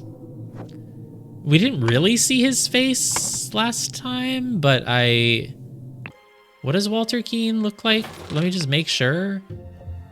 Well... Yeah, but who is Lazarus? Yeah. I don't think this is the same person. It's hard to tell, but I don't think it's the same person. I don't think that's Walter Keane. This is probably Lazarus Hearst then. Sure. Yeah, I don't know. Whatever. Maybe I'm just very bad. Like, maybe it's literally Walter Keane. I don't think it is. He did have a mask on last time, though, so I couldn't see his face and his... Yeah, I don't know. Whatever. So the thing is, so they're testing Lazarus Hearst, probably. That would make sense. We've taken measures to resolve the fate of these individuals. Oh, Walter Keane snuck in from outside, so it can't be Walter Keane, obviously. Never mind then. So it's probably Lazarus Hearst. If the brother proves himself, he can vouch for the newcomer. If the newcomer survives the trial, he will... So we don't know if Walter Keane has proven himself, and depending on if he did, they might treat Lazarus Hearst differently. I don't know. I'm just going to keep going for now. So you're going to brand him with an eye and a lion. Sure, because it's Proud Beast. He wants to join Proud Beast, and you can join Proud Beast if you get marked. So this guy is part of Dark Hand. Maybe this is Jonathan Sinclair, and you've tied him up because he's on to you. But yeah, so, and then the more you rise in the ranks, the more we brand you with more eyes on your back. Cool, cool, cool. Love climbing the ranks. Oh god, a lot of things. Okay. Inception, evaluation, transition, and admission. So Inception, you must endure the tests of Snail, Fire, Water, Tree, administered by Proud Beast Steward. Oh my god. Evaluation, you must endure the tests of Tree, Water, Time, and Tree, Fire, Time, and Water, administered by Dark Hand Steward or Master. Master can do it if they're feeling like it on that day, but obviously they have lots of masterly duties to do. Yes. Boiled broccoli with a snail. This one is a speed eating competition, so you have to eat the boiled broccoli and drink a lot of water really quickly. And then you have to transition. Of course, you endure the tests of Star, Fire, Water, Snail, administered by the Water Snake Master, of course, because there's water and there's a water and a snail in like all of them. And then admission, you must endure the tests. How is admission? So are these are 4 different tests that you have to do just to get in? Or, because if admission is last... Yeah, all 3 branches are together. They're 3 it's like Slytherin, Hufflepuff, Ravenclaw, and whatever. Like, they're 3 houses of the same cult, but I'm sure they have different subcultures and stuff like that. Mm-hmm. So Proud Beast does the inception, Dark Hand does the evaluation, and Water Snake does the transition. But, like, it doesn't really immediately make sense to me. Like, of course, first you get your inception, then you're evaluated, then you transition, and then we can admit you. It's like, these are all... I guess that's the order you go in? Or maybe yeah, sure. I guess admission is the most important one. You have to do 4 different things before you get in, maybe? I suppose. So you're holding a Proud Beast thing. You're initiating him into Proud Beast? So the interesting thing about this, though, then, would be that, like... I don't know, it's weird. I guess when you're initiated, you always become... maybe Inception is done by a Proud Beast. Yeah, maybe you do one branch, but why would it be that if you want to become Water Snake, the master has to do you personally, whereas if you want to become Proud Beast, you can just get any random steward to do it? I don't know. Maybe it'll make more sense as we click more things. There's a lot of paintings on the walls. Number 1, carrying your house on your back like a turtle. Oh my god, yes, Dad, exactly. The Water Snake Master is Checker. He has to do everything himself. It's a Spy Party reference. You wouldn't understand it. So... yeah, I mean, this is literally turtle. They say turtles carry their home on their back, and that's what's happening here. The guy with no hair, I don't think it's Edmund, though. It just reminds me of him because he's bald. But yeah, he's eating. Good job to him. That is a fish in a house. Just sad, just waiting. He has no mouth. He doesn't have a mouth. Yeah, that is true. Maybe this is a variation of the whole see no evil, hear no whatever thing. The fish has no water. Even though he's a fish, the man is eating but has no mouth. This guy has a home, but he can't enter it. They're all just very ironic. This guy wears a coat in the warmth, but he wears no clothes in the cold. How ironic. How weird. These are all contradictions. They're all contradictions, but why? Does it correlate to the 1, 2, 3, 4? I mean, I guess so. This is sort of. The first one is the guy with the home on his back, which is a snail. The fourth one's not really a tree, though. The third one is roughly related to water. The second one is only vaguely related to fire in that you would cook food. Then the fourth one, I mean, it's about nature and temperature, so the tree sort of makes sense for it. So, like, I guess maybe this is the Inception? Sure. Unless it could correspond to admission. But no.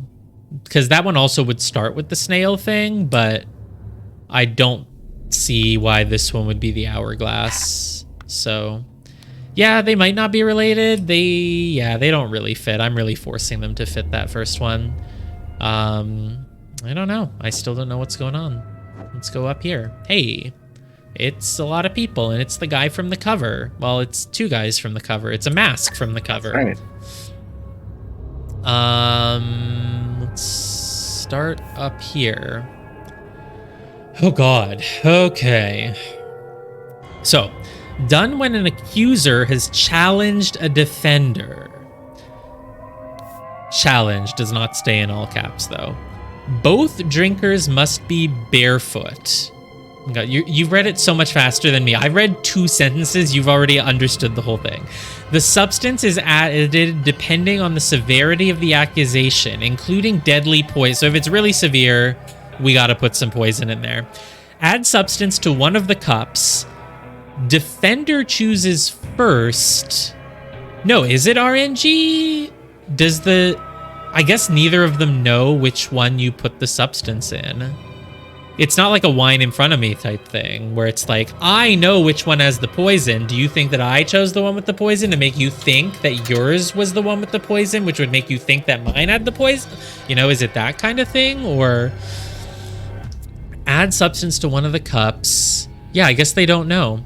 Defender chooses first, accuser chooses the remaining, both partake in wine cups. Sure. I mean, this is how cults work, right? They have stupid systems for shit. If one of you accuses someone else, we flip a coin and kill one of you, and that's it. That's how the conflict is resolved. Yeah, it's a cult. Okay. I mean, I guess if you believe that God or the Proud Beast, whatever, will make the right result happen, then there you go. Ritual of Squabble. It's not Scrabble. We don't play a game of Scrabble. It's Squabble. Only initiates can be defender and accuser. Right, it's a squabble. It's us upper class people don't get involved in petty squabbles. Only initiates. So the sword must be borne by any dark hand. Oh god, there's so many rules. The required decorations of the hall. You need the Grim Reaper, you need the never-tiring teacher, and the feeder of mouths, of course. And are these just like a fancy bullet point? It looks like a string of yarn with like a hook at the end of it. And you have 1 cup with poison, 1 cup without still, I guess? So is this just different? I guess it's a different way of doing the coin toss, depending on if they're initiates or not. Oh my god. Ritual of conflict is only if the accuser deeply hates the defender. Not if you mildly dislike them. Not even if you dislike them a lot. You have to hate. It has to be deep. The sword must be borne by any initiate. I'm just imagining someone being like, look, hey, I want to make an accusation and I want to do the ritual where we flip a coin and decide who dies. But like, I don't know which one, because like, I hate him. Like, I do hate him. But like, is it deep? Like, there are people I hate more. But like, is deeply hate only reserved for the person you hate the most? Can you deeply hate? Like, I just don't know. I just don't know if it's deep, you know? The sword must be borne by any initiate. But what sword? It's poison drinking. There's no swords. Unless there is. So then, if it's a ritual of conflict, you decorate the hall with the never-tiring teacher, the keeper of treasures, and the mirror of the soul. That could be the name for the 3 different paintings, and so we have to see which 3 they use, but there's 4 paintings, so I don't think that would be it. And I don't know if the decorations are referring to anything in this room either, because this room has a Grim Reaper on the wall, and that's it. There are no other decorations. The decorations are not out here, no. This must be the ritual that they have infiltrated. So one of these people is actually David Gorin. Could it be that they want to... Maybe they're going to infiltrate and wear certain costumes to be part of this so that they can choose who gets the poison cup and make sure that they die. But in that case, they would probably want... what's his name? Jeffrey Sinclair to die from the poison. So this wouldn't be Jeffrey Sinclair tied up here. This is just an initiate of Dark Hand, and Jeffrey Sinclair is... I don't know if he's an initiate. He seems like he'd be at least a steward. Isn't this Dave? No, this is not David. This is not what David looks like. No, this is David's bag. David's bag with all of his stuff is here, but so is Walter Keene's bag. I think what makes the most sense is that David and Walter tied this guy up here, and then they're using the bushes as a hiding spot, so they leave the guy there with their bags because they can't take their bags inside. Who's drinking? Oh, these 2 drank. These are the 2 who did the challenge. That makes sense. These 2 both have a bottle. I don't know which one of them poured. Maybe one of them pours the drinks and one of them pours the poison. I don't know. This person just failed the test and died. And ideally, this is David Sinclair. This is Walter Keene. Walter Keene was accused by David Sinclair, and David Gorin took the place of one of these 2, whichever one has the poison. Probably this. This looks like a skull bottle. This is just the liquid that he pours into both cups, and this person puts the poison. And David Gorin is one of these 2, and is somehow ensuring who gets the poison cup. So we know there's a sword. The sword must be borne by a dark hand, by an initiate. So one of these people holds a sword and the other probably holds a cane, I guess. So ritual of dispute. Only stewards or higher rank can be defender and accuser. So ritual of dispute is for stewards. So a squabble is for initiates. A dispute is for stewards. And if you hate each other, you can do anything regardless of whatever. So stewards, the scepter must be borne by the water snake master. So for these 2, you just need any dark hand and any initiate But here, you need the Water Snake Master, who likes to do everything himself. The weapon holder indicates the ritual. There's going to be... Basically, we're going to have to figure out which ritual it is. Though I would imagine it would be a dispute. Because... Oh, no, wait. No. Walter Keene is an initiate. Unless he got promoted, which I doubt he would be an initiate. Hey, Aiko. It's going good. It's going good. I'm enjoying it a lot more than I thought I would. I did not enjoy Obra Dinn, so this one's going great. And we've made great progress today, only because episode 6 was a lot shorter than episode 5. Episode 5 took the entire 3-hour stream. Episode 6 took the first hour of this. So, yeah, our progress is pretty good today. And now we're learning a lot about cult rituals. A lot about cult rituals. Boy. It's a lot of information to absorb, and I'm gonna have to figure out which ritual is being done here based on which treasures are in the hall and what weapon is being held by which initiate from which house. But if David Gorin, if Walter Keene is an initiate, then it cannot be the Ritual of Dispute. But unless somehow they got promoted to stewards in the time between those letters. Scepter is borne by the Water Snake Master, blah, blah, blah. Water Snake Master would probably be dressed up really fancy, and none of these people look like they have an outfit better than the others, so... and then the required decorations are the Keeper of Treasures, the Never-Tiring Teacher, the Grim Reaper. Ritual of Discord. The houses of the Accuser and Defender stand behind their brothers. So I guess if everyone in your house agrees with you, you get upgraded to the Ritual of Discord. So it's not just a personal beef anymore. It's like, it's everyone. The scepter must be borne by the Darkhand Master. Sure, because this is a really... Man, if Darkhand is one of the houses involved in the dispute, though, that's kind of not fair. You should have... It should say, like, you know, the scepter must be borne by the master of the house not involved in the dispute, but, you know, whatever. Fairness is not a top priority for cults. I get it. So, required decorations, the Speaker to the Blind, the Grim Reaper, the Keeper of Treasures. So, obviously this is a Grim Reaper, but is this a decoration? Like, it's a stained glass window. You can't just swap that out for something else, can you? Unless they've just put this up on a wall and it's not a real stained glass window. There's like a key up here on a chandelier, but I don't think key on a chandelier is one of the things. Does anything in this room... So the Grim Reaper is there for Squabble, which is the one for initiates, which these two are. And the Grim Reaper is also there for the Ritual of Dispute for stewards or the Ritual of Discord. There is no Grim Reaper for the Ritual of Conflict, which means this is not a case where the accuser deeply hates the defender. Which makes sense, because, what's his name, Jeffrey Sinclair doesn't deeply hate Walter Keene, he just thinks he's a traitor. He's mad at him, but he doesn't deeply hate him. Deeply hate is like when they did something personal to you. So we already would know it's not that one.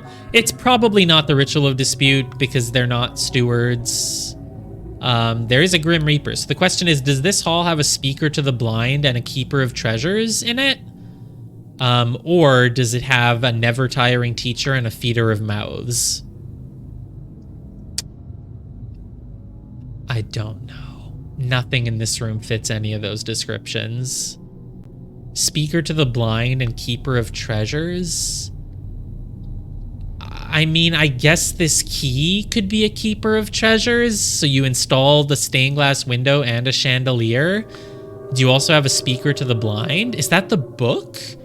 Oh, I think I see. The stained glass window, the key, and the book all have a little blue tag on them, which means that they are the decorations. I think that's it. And so the key makes sense as a Keeper of Treasures.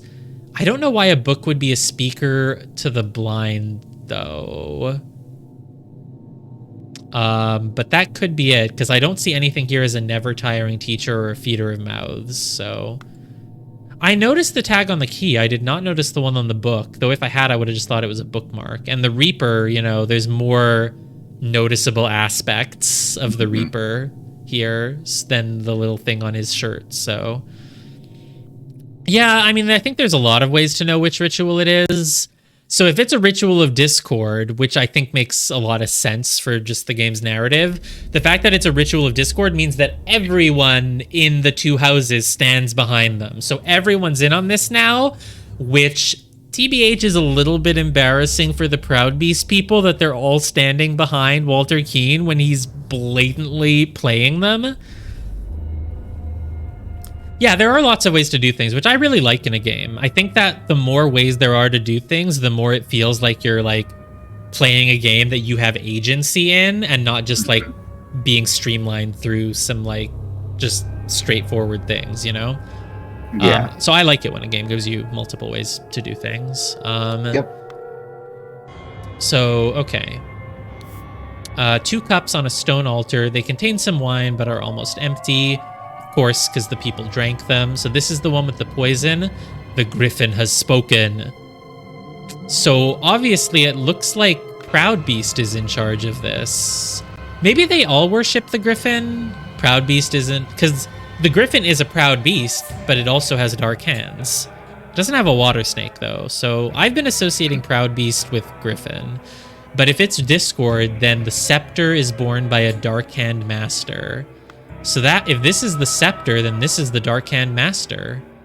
Doesn't look any different from the others, but it is the scepter, so that's the dark hand master in that case. What's weird is that it only tells you the sword or the scepter. So I don't understand, unless it's one of each, but isn't that a proud beast? Why would you think that this is a proud beast? Oh, because he says the griffin? They're all saying the griffin. This guy isn't. If someone talks about griffin, does that make them a proud beast? I would have thought yes, but I don't know. The griffin has spoken. You're holding a scepter, though, which means you must be a dark hand master. There's never anything that says the scepter is held by a proud beast in any of these. But it's weird. Why don't these tell you who holds the sword? Unless you can somehow combine 2 of these, like you're doing a squabble ritual, which is also discord. Like, I don't think so, though. He could be Water Snake. Why this guy? I don't know. I just don't understand why it only tells you the scepter for those, but whatever. He had a sword. Scepter guy could be Water Snake. No, this is not a ritual of dispute. We're pretty sure it's not a ritual of dispute. Because why did we know that? Because they're not stewards, they're initiates, unless they upgraded. The Keeper of Treasures, the never tiring teacher. Oh, no, you're right. They must have been upgraded to be stewards. No, Walter Keane is a Walter Keane has never said if he was an initiate or a steward, actually. He is a steward. Yeah, it makes a lot more sense this way. He's a steward. The book is the never tiring teacher. The book is not Speaker to the Blind. That wouldn't make sense. I was kind of fudging it. I was like, well, it's a book. It can speak to people. We have a theme of, like, contradictions. So, like, oh, a blind person can't read a book, but, like, they can't. No, this is the never tiring teacher. This is the ritual of dispute. So, yeah. It's actually the ritual of dispute. The houses are not standing behind them. No one is standing with Walter Keane. These are just 2 stewards. The scepter is being held by the Water Snake Master, and we do have the Keeper of Treasures, which is the key, and the Never Tiring Teacher, which is a book. It never tires because it's a book. Great. Great.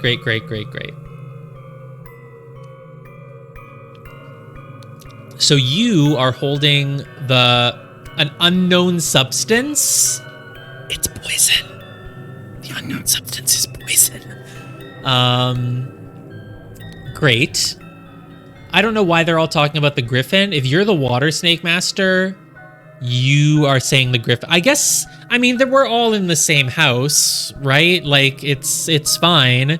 You know, if a Hufflepuff person is doing a ritual about griffins, they can still say a griffin has spoken, even if they're not in Gryffindor, you know? I don't know. You're dead. You're not saying anything, but if you have a ghost right now, the ghost is probably saying that this is horrible. The man in the mask is not breathing. It's a ruby ring. The griffin has spoken, says Walter Keene. Yeah, this is dude. Horrible, the griffin has spoken. You rigged it. You rigged the griffin. Sure. And we have one more thing to find, probably on this person. A silver tankard with some red wine in it. Yeah, I mean, I guess Griffin is not house specific. I guess Proud Beast, yeah, everyone wants the Griffin to awaken, I suppose. Oh my god, yeah, Mary Richards is part of the cult secretly. She could be. She's gotta come back at some point, right? We gotta follow up on Mary and Peter's romance. And also Lucia hasn't gotten to fall in love with anyone. She didn't really do anything in episode 6. Okay, well, sure. Great. Now I know which ritual it was, and I basically know what happened. They snuck in and they infiltrated.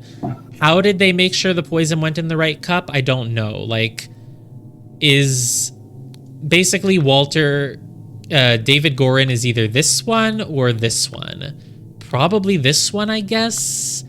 But the thing is, if you pour the poison, that always happens. What do they do to make it so that people can't see which one has the poison in it and have to take one at random? That I don't know. But, I mean, since David Gorin is standing right behind Walter Keene, then he can just whisper and be like, nope, not that one. Okay, let's fill in a million things. What the hell do you want from me here? So this is not Walter Keene. Oh yeah, like Walter Keene is definitely the dead one. He's the one who issued the challenge. So he's definitely dead over here. And this one is, I like how for all of these, you can pick either a name or just a title. So this guy here, I genuinely think he's just a random guy. I think he is just the Dark Hand, just a Dark Hand initiate. Correct. Good. Sorry, not Walter Keene. Walter Keene is this one. Sorry, that's what I meant. This one's Walter Keene. The one on the dead is, the one on the floor is Jeffrey Sinclair. Walter Keene has survived because David Gorin helped him in the ritual. David Gorin's probably that one, but I'm not sure.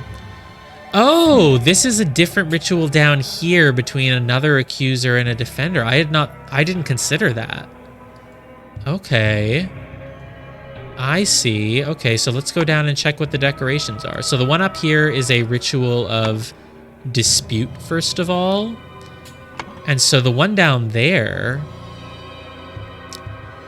is a ritual of squabble, conflict, dispute, or discord. What things have a blue tag here? None of them do. But this is apparently a ritual. There is no ritual of admission. These are the things of inception, evaluation, transition, admission. Basically, what they said in their letter was like, if Walter Keene passes the test upstairs, then maybe we will give Lazarus Hurst a chance. Maybe, only maybe. So I guess this really just is Lazarus Hurst. He's just someone that we haven't met before. That's what you meant. Well, yeah, but these are... Oh, these are ritual. I see what you're saying. Right. When I saw the word ritual here, I thought like, oh, this is also a dispute, discord, whatever. But no, it's one of the things down here. Okay, that makes sense. And I just have to figure out which one it is. But considering this is number 1, right? You get to put... Right, that's why I was like, oh, I'll look for blue tags here to tell me which dispute it is. But no, it's a different kind of ritual. Well, I would still say it's probably the I mean, number 1 is the person with a house on their back. So it just makes sense to be... It just makes sense to be the snail, right? Like, number 1 can't be a star. It can't be a tree. It's got to be a snail. Like, it mostly makes sense. Number 2 is fire because you cook food to eat it. I'm stretching, I know, but like maybe. Right. Well, I don't think we can know who administered it. I think we have to figure out which ritual it is to know who administered it. But we know it's not transition because the Water Snake Master is upstairs. Right? Let's finish doing the things upstairs. There's only one Water Snake Master, probably. Doesn't say there's only one, but probably there's only one.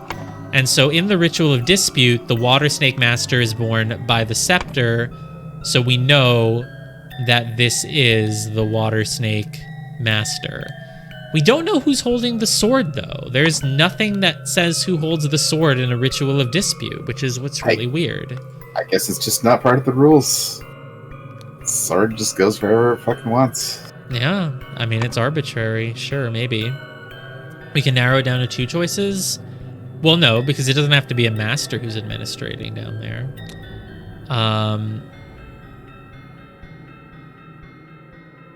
So, do all masters wear white coats?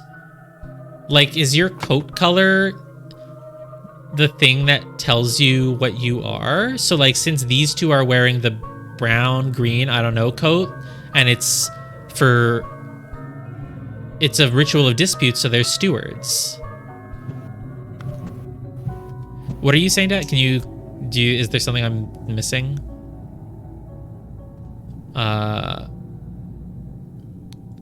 So if they're stewards, then stewards wear this, which means these are initiates. Makes sense, which would mean that the person downstairs is a steward. So, and there's probably still multiple ways to do it. So if they're a steward, yeah, Inception is administered by a Proud Beast steward. Transition is by a Water Snake Master. We know it's not that. Admission is by any master, so it's not that. If you have a reasoning for who holds the sword, that would help. Well, I mean, we might be able to do it by process of elimination, right? Because it is a master. And we know it's not the Water Snake Master, but it would be either the Proud Beast Master or the Dark Hand Master. And I don't know which. So unless there's a rule for it somewhere. Oh yeah, if you've done it before, then yeah, then we'll wait. You'll wait. But I wonder. But you could still. I mean, here's the thing: the game isn't about finding the answer. It's about knowing why the answer is the answer. Because I could trial and error it, sure, but maybe there's a reason. Maybe there's a reason why it doesn't say who holds the sword. I don't know. So yeah, so the person down there is a steward, which means that this is either the Inception or the Evaluation. I don't see how this could possibly be the Evaluation. This first one is not a tree at all. Like, I should just assume they line up. It's fire because you have to cook food. The others make sense. The fish is water. The outdoor thing is nature. It mostly makes sense. It's the Ritual of Inception, and it's done by a Proud Beast steward. I'm just going to say that, okay? It makes sense. It's done by a Proud Beast steward. Ta-da! It was just that easy. I will say that this is the one thing in the entire game that I can't fully explain. You know, like, you got it the same way I did, but I don't really understand what the signs mean. Like, you cook food with fire. I guess. Like, look, it seems like such a stretch, right? It looks like he's eating charcoal. It's like a gray. It's just gray dust. So there we go. It's charcoal on fire. The house identification? I can figure out what house which guy is. He's wearing a Proud Beast mask. And oh, that's a Proud Beast mask? I never really thought about the masks. Oh, that does make sense. Yeah, there's a panel that, like... Right, that's how you can figure it out. Right, yeah. Yeah, okay, that makes... Right, my thinking, though, was initially correct. I was like, obviously, this 1, 2, 3, 4 matches. It's the snail, it's the fish, it's the outdoors. The fire is the only one that was a stretch, but none of the others made any more sense at all, so... Yeah, I don't know. I just didn't feel like I really understood it. The fire one is a stretch, but yeah. Yeah, I never noticed that the masks correspond, so this is obviously the Proud Beast master. Yeah, obviously. I really was not thinking about the masks, but it's pretty obvious in retrospect, yeah. Okay, so this is the Proud Beast master over here. I already have the word Proud Beast there, thank you. Oh, I should move things over to where people can see them. There's Walter Keane moved over. Admission, drank, sword, tray. Cool. So this person over here is obviously... So Walter Keane is Darkhand then. Okay, Walter Keane's been Darkhand all along.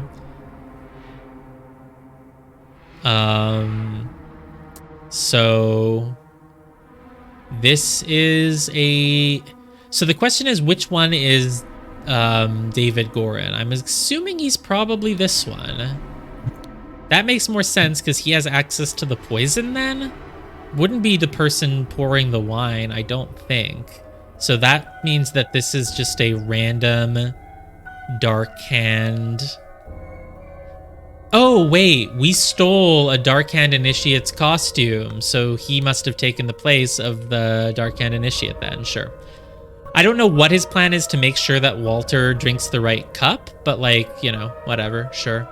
And so then this person is a Water Snake Initiate, I guess.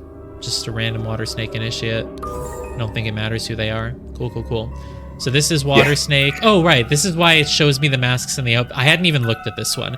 If I'm playing a game on stream, I am laser focused on whatever I'm currently talking about, and I don't look at anything else on screen. So this middle column, I had not looked at it yet because I was just focusing on the thing on the right. But obviously, it was... this was how it's telling you, hey, you can know that each mask represents a certain house. So yeah, I could have gotten that. I'm glad that you realized the costume stealing thing as you were dragging it. Like, Dark Indish, oh, I'm dragging it from the guy whose costume got stolen. Yeah, okay. Exactly. It's pretty easy to figure, to remember then. I do like that bit of deduction, though. It's Water Snake. But I was trying to think of it of like, which role would be better to help from? The role of the person pouring the poison or the one pouring the wine? And I still don't really know. It's an unsaid rule that the Proud Beastmaster always holds the sword. Well, one of the... What do you mean? No, because in 2 of the rituals, then sword is from someone else. The sword is by any Darkhand and any initiate in those. The scepter, the Proud Beastmaster always... yeah, I don't know. It's weird. 2 of them specify who holds the sword and 2 specify who holds the scepter. It's weird, but I guess it's just so weird. Yeah, if you're doing this ritual, the Water Snake Master must hold the scepter, and the sword, just grab any guy off the street. Doesn't matter. Okay, so Water Snake, let's grab It's a weird cult with weird rules, you know. Proud Beast, as opposed to the normal cults with normal rules. Right. This is the Initiate's robe. This is the Master's robe. This is the Steward's robe. Oh my god, everything is filled in correctly? I can't believe it. Yep. All right, so someone was going to a something ritual. He, along with someone, ambushed someone, and then someone, posing as someone, went to someone with a thing, which thing had no thing. And then someone did something, and the other somethinged and died. Meanwhile, someone passed the ritual and became something. Okay, so meanwhile, downstairs, Lazarus Hurst, I guess, passed this ritual. You don't die in it. I guess you just passed. If you take the brand and you survive, then I guess you survive, sure. So they passed the Inception, Lazarus Hurst passed the Inception ritual to become Proud Beast or Darkhand? To become Proud Beast. So that's so interesting that Walter Keane is a Darkhand, but the person he brings in, Lazarus Hurst, can become a Proud Beast. I mean, it really is. It's the Sorting Hat. The Sorting Hat puts you in the house that you belong to, and there's no control over it. So, just because you were recruited by a Ravenclaw doesn't mean you're going to become Ravenclaw. Ravenclaw could just recruit a brave person who isn't smart. Okay. So, what was I doing? Yeah. They became a Proud Beast Initiate. So up here, God, it's like I know exactly what happened, but I still have to think about like what parts do I fill in where. So, Right.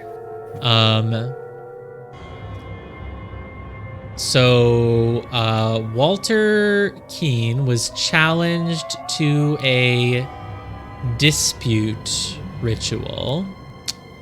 He, along with David Gorin, ambushed Dark-Hand Initiate.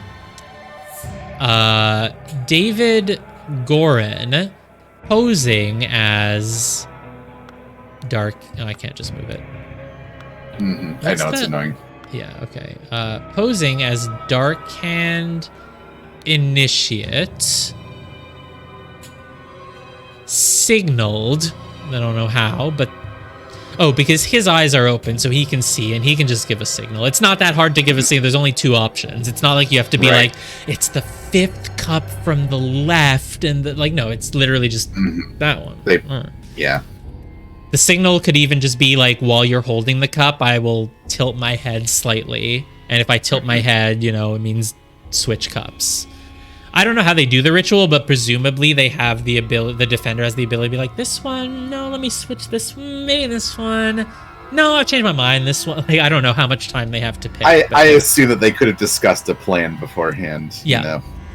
Well, I mean, the ritual itself, when the defender picks a cup, like, can they kind of hold one and look at it and hold the other and, like, pick? Or do they just, whatever. But it's not that hard. It could literally be like, if I'm looking at the left cup and it's wrong, just tilt your head slightly. So yeah, it's pretty easy to do.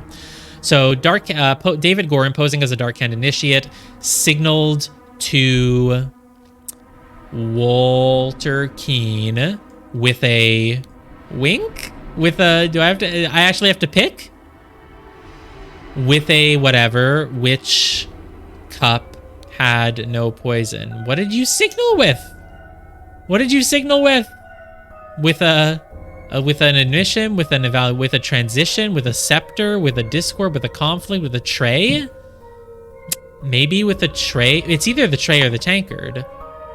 Oh, he's not holding it. He's holding the tankard, so I guess if he's holding it, he just kind of like, I don't know. That's the only thing that makes sense? What else could he signal with? Not with a wink. Whatever, so... Jeffrey Sinclair drank the other cup and died, so he signaled with a tankard? Okay, he used the tankard, I guess, because it was in his hand. Yep. So if he's signaling with his hand, he uses the tankard. I don't know. Sure, like, oh, the tankard is a thing. If I hold my thumb down, the spout opens. If you see me holding down my thumb, it means drink. Or yeah, no, this one was easy. It had a lot of things, but it was the lot of things was like, oh, there's a million ritual types and a million whatever, but it was pretty easy to know which one is which. So yeah, which hand he holds it in. Yeah, I mean, it's a satisfying chapter narratively because we've been having so many hints about this cult, and now, like, we're finally here. So, okay. After being challenged to a ritual with potentially deadly consequences, Walter conspired with David to devise a plan which would ensure his own safety. They captured a Brotherhood member on his way to the gathering. David took his costume so that during the ritual of dispute, he could indicate to Walter which cup was poisoned, and therefore Walter chose the safe cup, and his opponent drank the poison and died. Nice.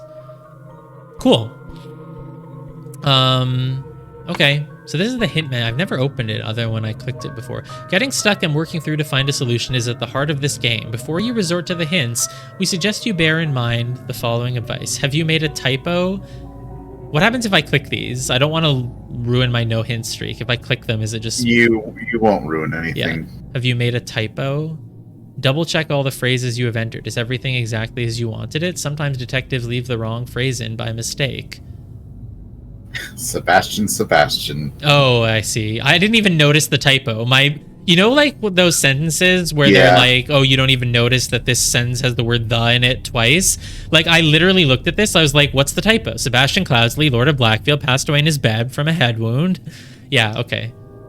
Have you made a typo? How do I go back? Click, oh, there. Click anywhere else. What's the other one? Have you considered all the evidence? Like dates? Mm-hmm. Yeah.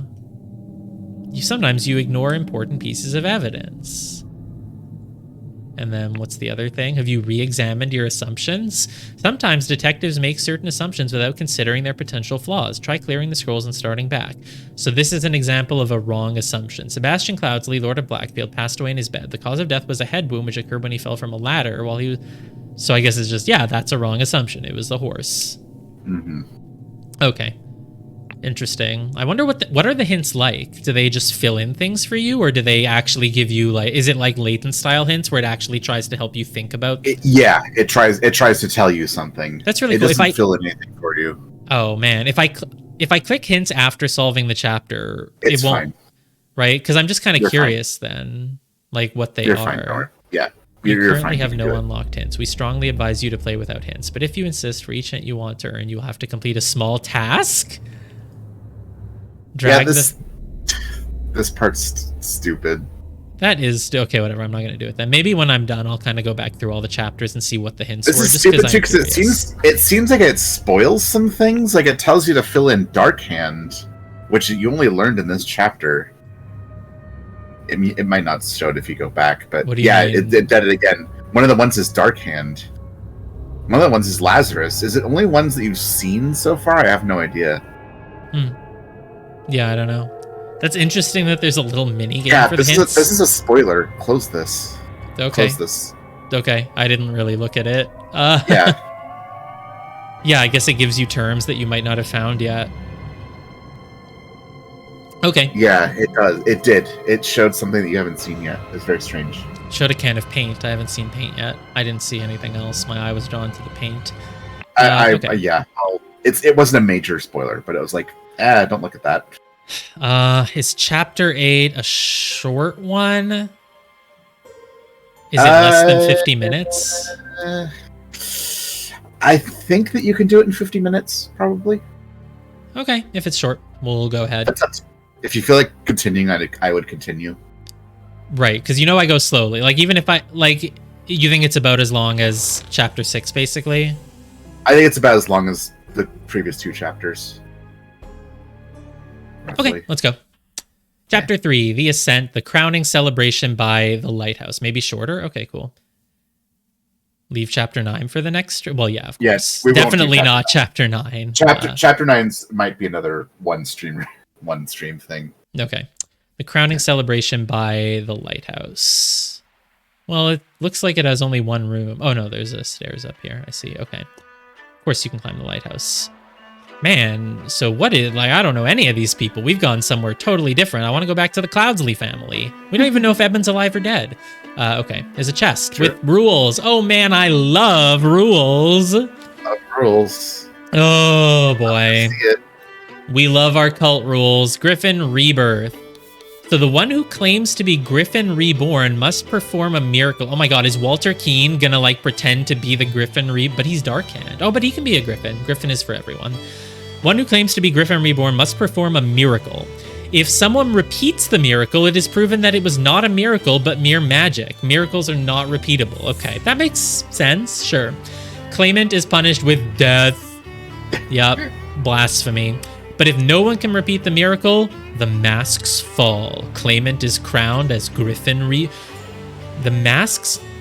I mean, but is this happening all at once? Like, is it like, well, if someone else does it a year later, then retroactively we know it was wrong? I guess the miracle has to be something that is, repeatable, theoretically repeatable. Like, I turned this water into gold.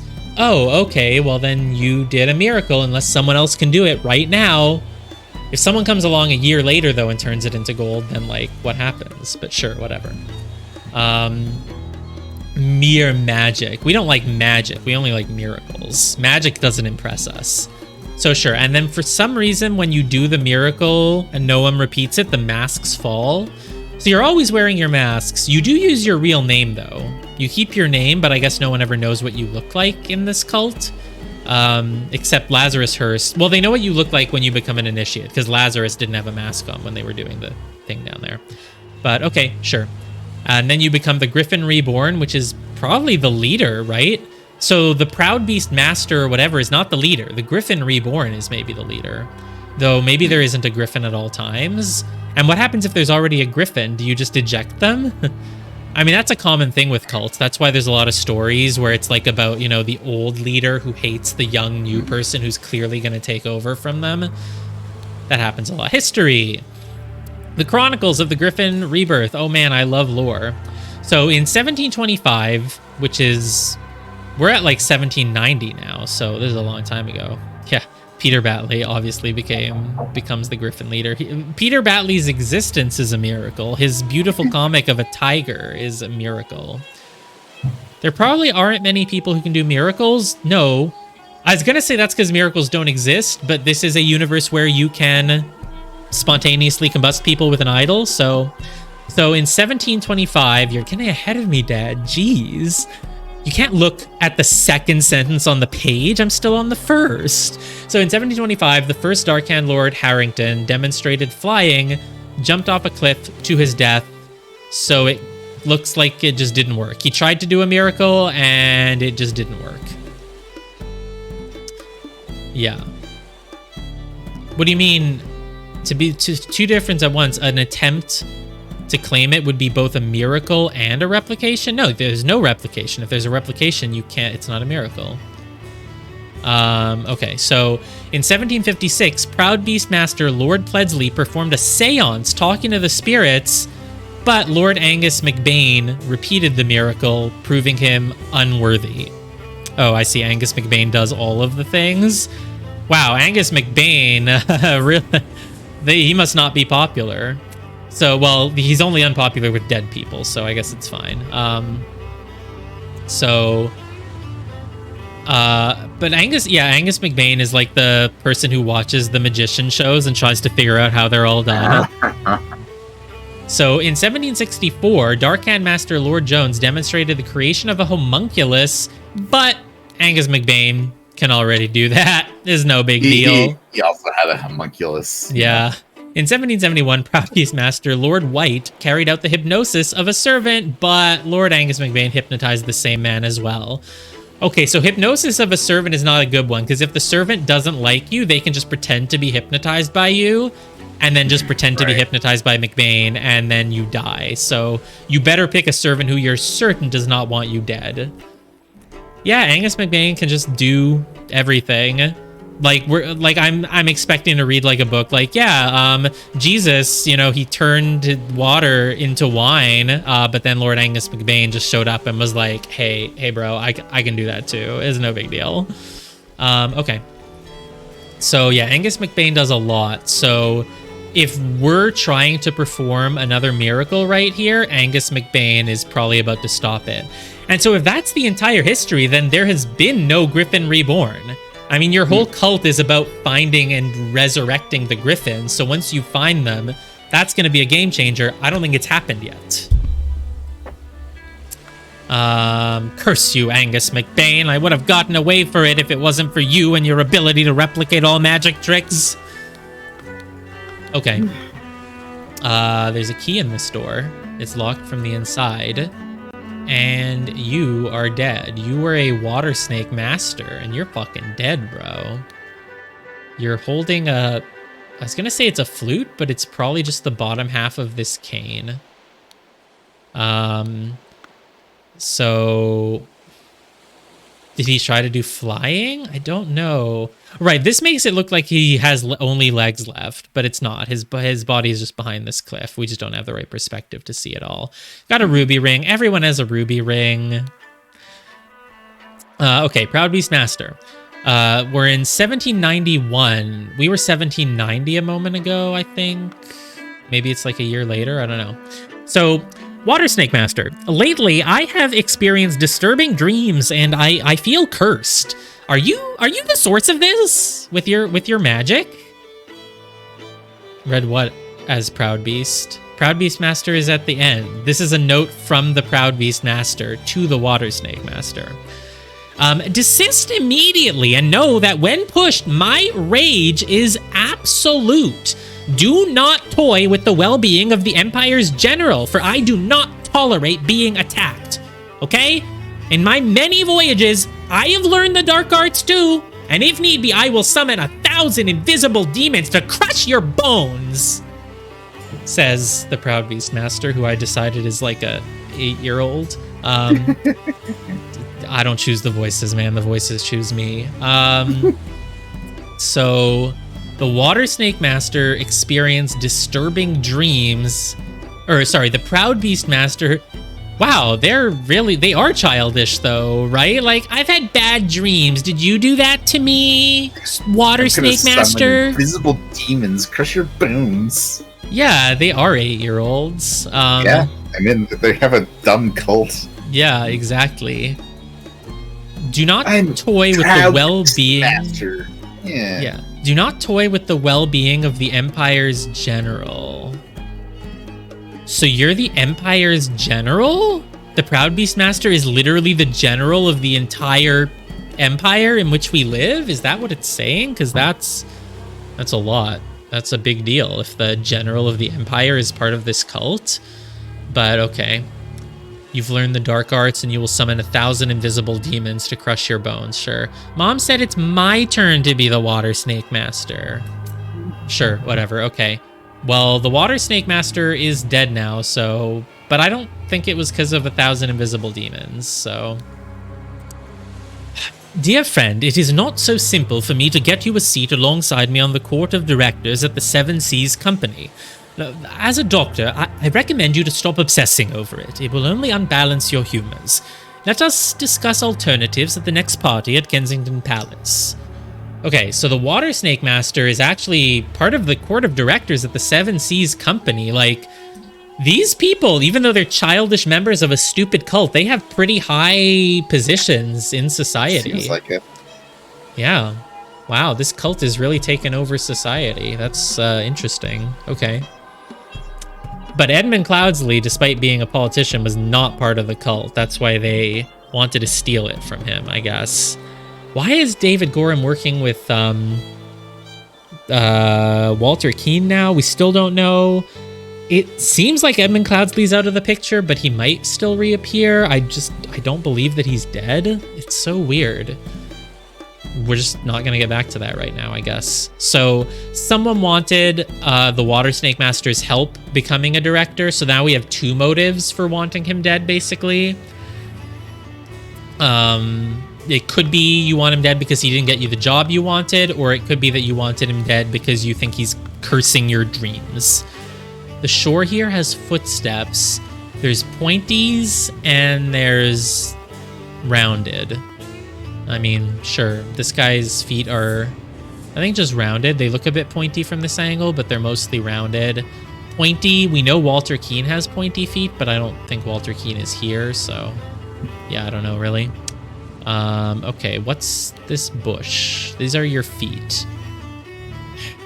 Are these pointies? I think they might be pointy because they have a fancy buckle, and if they have a fancy buckle, they usually also have a fancy point.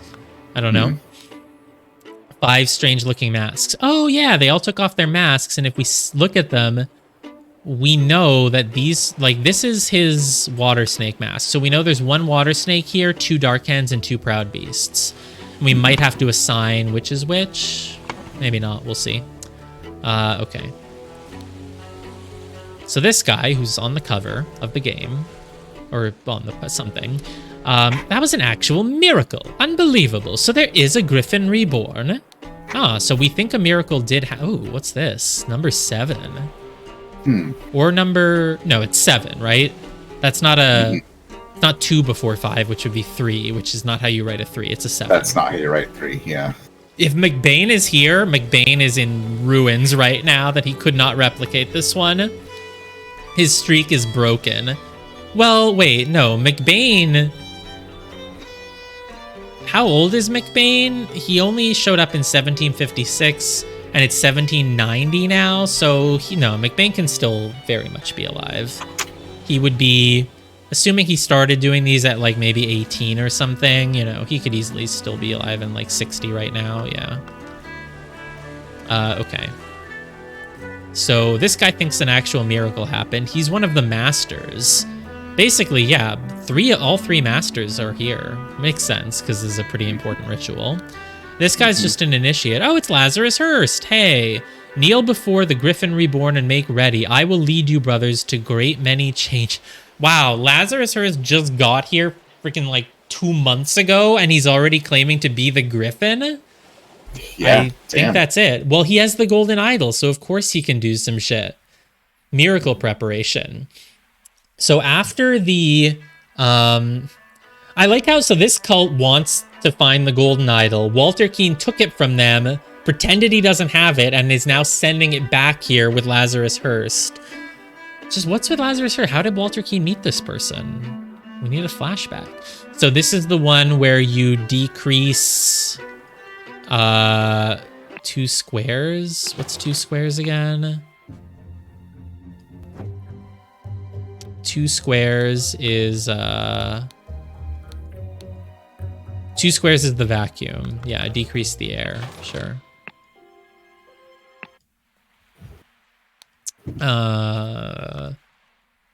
Where was I? I was here. Okay. So after the decreasing of air, aim at the sky, press the lever to maximum position and hold for at least 10 seconds. At this point, the idol should be full enough to perform the miracle once. So whatever miracle you're doing, you're decreasing the air. The water works better, but the effect is not as convincing. What? So therefore, increasing the air, main challenge is ensuring my balance when holding on to the idol. Practice is paramount. Upon pulling the trigger, if the glyph input is meaningful, the idol will perform the intended action on the target it can see. If it's red, it is ready for an increase input and it will turn blue. If it's blue, it's waiting for a decrease input. Sure. So you're doing something with the air here, and it looks like you're putting air in, like, it looks like air is going through a pipe to do something. I'm not sure. So aim at the sky. The sky is full of air, but it's not very specific. Press the lever to... We don't know what the lever is. Oh, it's on the idol, right? The lever on the idol. Hold for at least 10 seconds. Like, you're using this cult's own idol against them to pretend to do a miracle. Like, wouldn't this cult know what the idol is capable of and not fall for that? But sure, okay. At this point, the idol should be enough to perform the... So you aim at the sky, press the lever to maximum position, and hold for 10 seconds. So you've removed air from the sky. Water works better for this, but it's not as convincing. So you have to then increase the air. Ensure my balance when holding on to the idol. So whatever the miracle he did, he just moved some air around. Okay. So, and thus Griffin Reborn revealed himself to his brothers by demonstrating a true miracle. Sure. So this is the master of one of the houses. We don't know which, not Water Snake. And the silver crown, I guess, goes to the Griffin. Sure.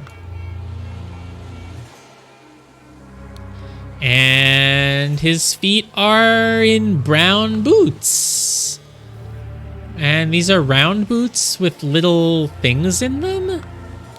And these are super pointy. These are super pointy. Very pointy. Now I'm certain those are pointy. These probably not pointy. These, yes, pointy. These not pointy. Okay. So this guy, here, I brought back your staff, oh Griffin Reborn. Oh, that's so nice of you.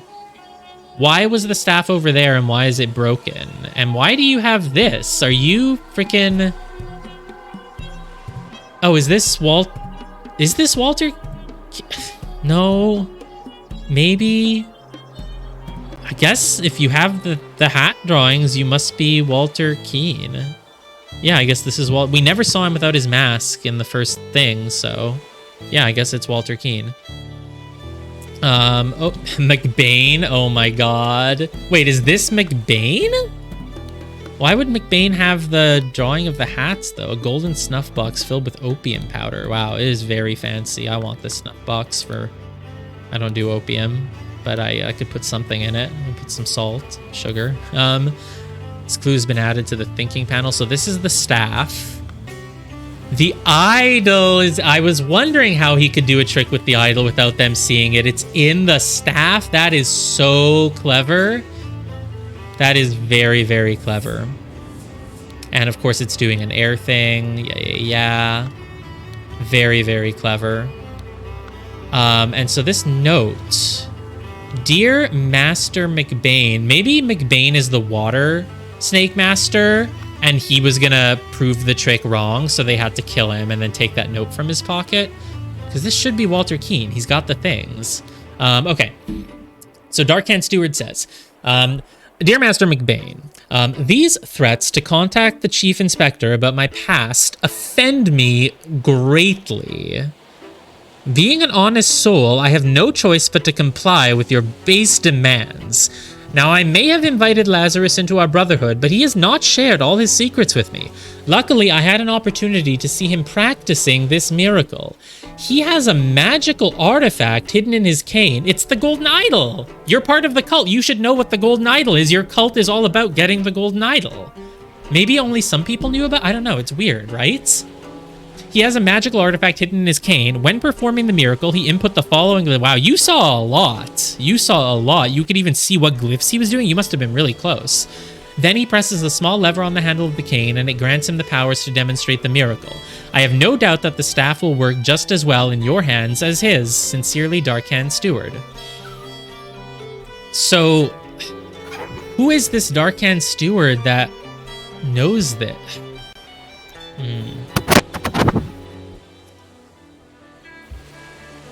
Darkhand Steward, I mean, David Keane is a Darkhand Steward. I'm wondering what the layers of deception here are.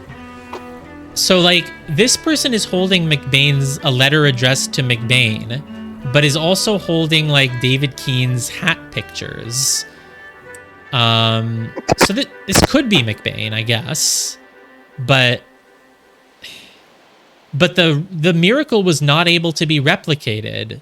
So it really makes me think that this was McBain, and in order to make sure that he could not replicate the miracle, you killed him and took the note from his pocket so that no one would realize anything. This man is not breathing and has a severe wound at the back of his head. His arm is broken too. Got a broken staff. Got some legs, some feet. Yeah. Oh, I think I hadn't clicked his head before. That's why it was new. So yeah. Could the Water Snake Master be McBain? I don't know. Maybe this is all wrong and this is just McBain. No, I've brought you your staff, O Griffin Reborn. David Keane would want to bring him the staff. So, yeah, that makes sense.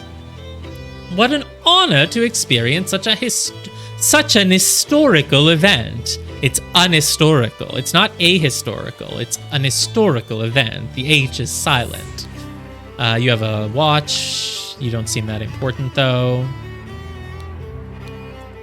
Okay, this is a note from Darkhand Master JT. Ooh. Dear Water Snake Brother Maker. Is your name Maker, or are you a water snake? Do you make water snake, brother? Your name must be Maker.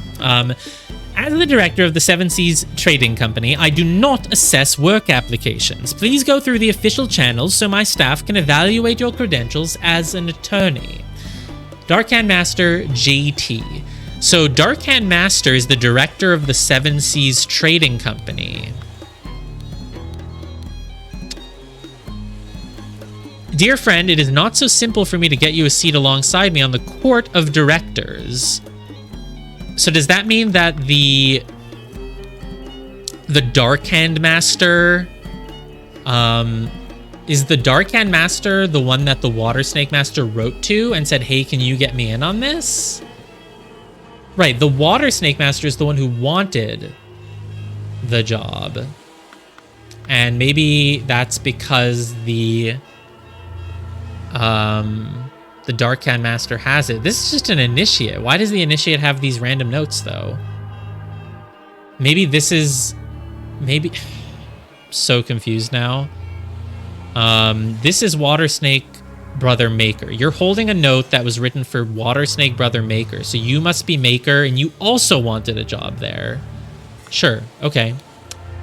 Protocol of an attempt to demonstrate a miracle. June 23rd, 1791. That's the date right now. Location, the lighthouse on Gull Islet near the Horn of Codhead. Oh, the Horn. Is the horn all the way back from the first chapter? I mean, we do kind of seem to be in a similar place. Is this the horn of... No, these are different horns. Just a different place, I guess. Okay, sure. So...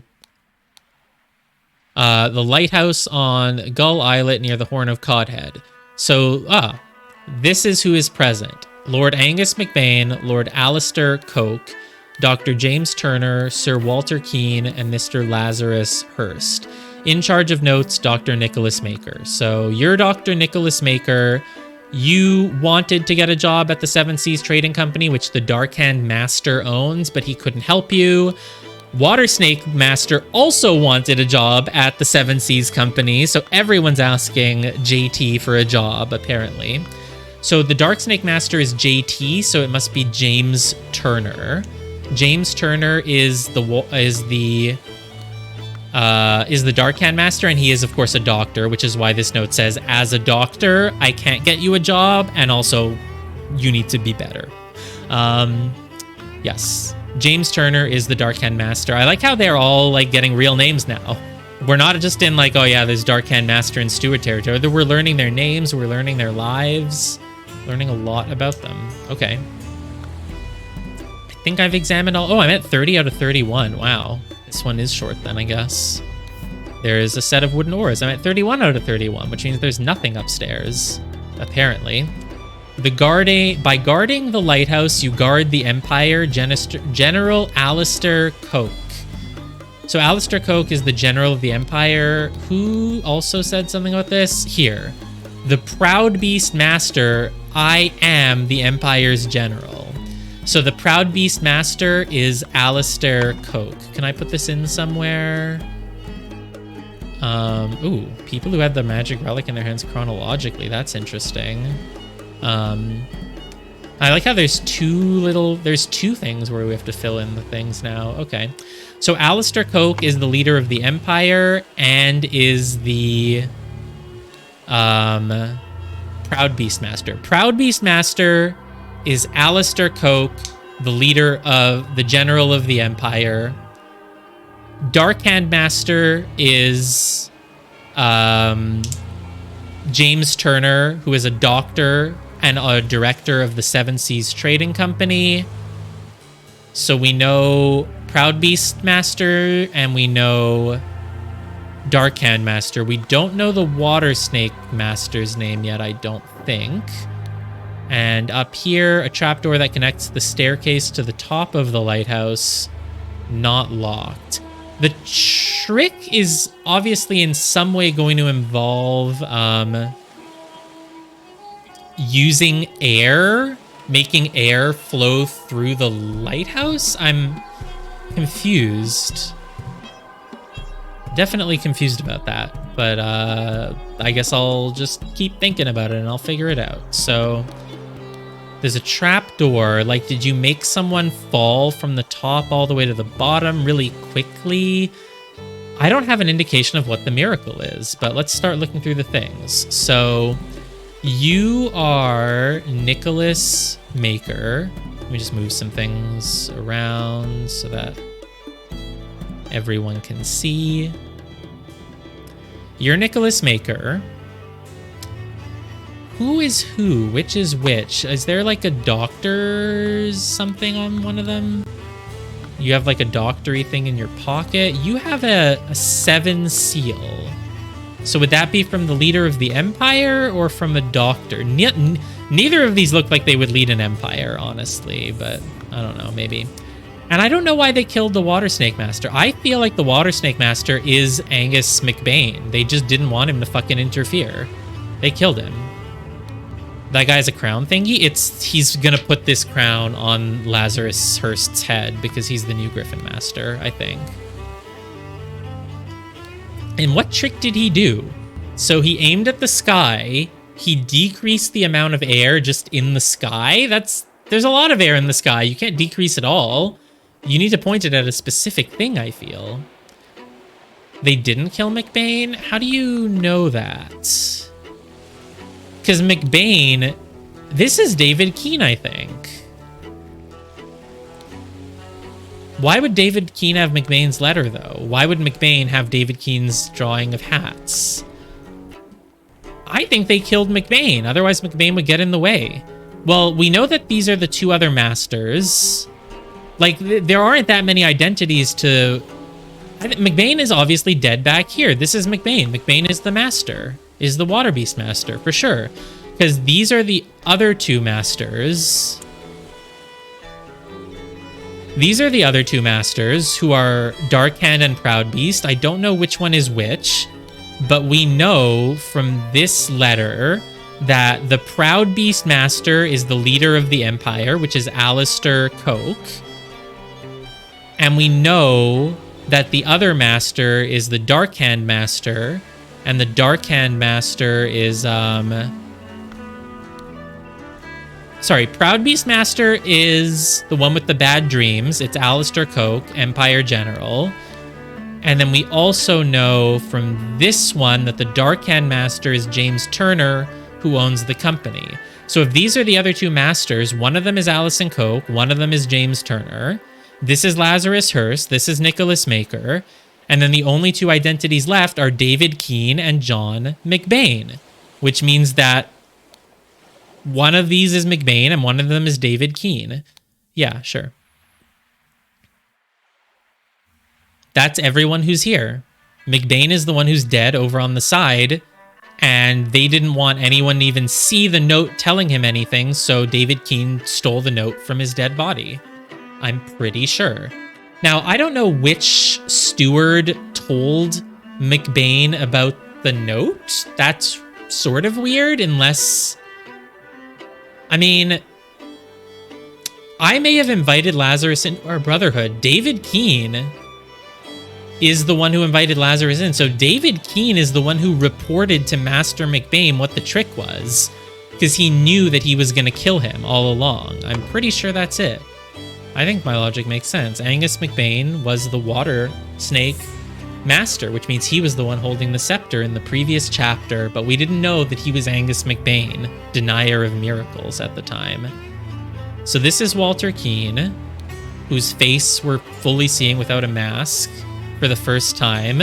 I meant Walter Keane. Why would I say David? Who's David? David Goret? Whatever. And so this is obviously still Lazarus Hearst.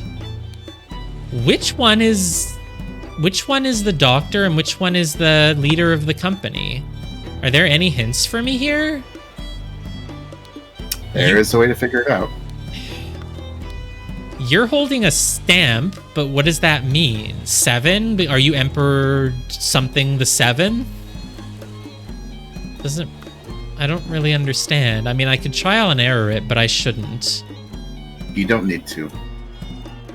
I just saw the hint. What hint? He's got a stamp. It's a heavy seal. It says 7 and it has water. Does it match this? This is a candle with water. There's no number 7 on this. Is it just that obvious and I'm missing it? A seal. Does this have the stamp on it somewhere? It doesn't. It's a seal from what, though? This doesn't have a seal on it. I don't see a number 7 anywhere on this. Not a seal, a stamp. That's what I meant. A stamp, not a seal. I got those words confused. Oh, wait, it is a seal. Okay. Yep, seal's right. What is a seal? It's like, I don't know, really. But it's like, if you like write a letter and you want to, close it shut, then you like use a seal. It's right. got like yeah, that's what I thought. So it's kind of like a stamp marker on it. Yeah, it's like a wax seal. Yeah. Okay. Yeah, yeah. That makes sense. And it's got a 7 with some water. Would this be the dock? Oh, 7 Seas Trading Company. Right. Yeah, you'd understand though why I wouldn't think of the Roman numeral 7 in that way. Like, I thought, oh, you're the 7th in line of something. But no, you're the 7 Seas. It is literally 7C. So, yeah. Okay. So you're the Seven Seas Trading Company Lord, which means you are not Alistair Coke. You're James Turner. Wow. So this guy is literally the Emperor, the leader of the Empire? He just looks like some random fucking dweeb. He's a general, is what he says. Yeah, sure. Not necessarily an emperor. But... Right.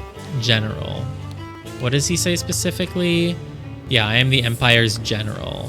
Okay. Sure. I mean, you could easily you could literally be like, oh, it's a seal.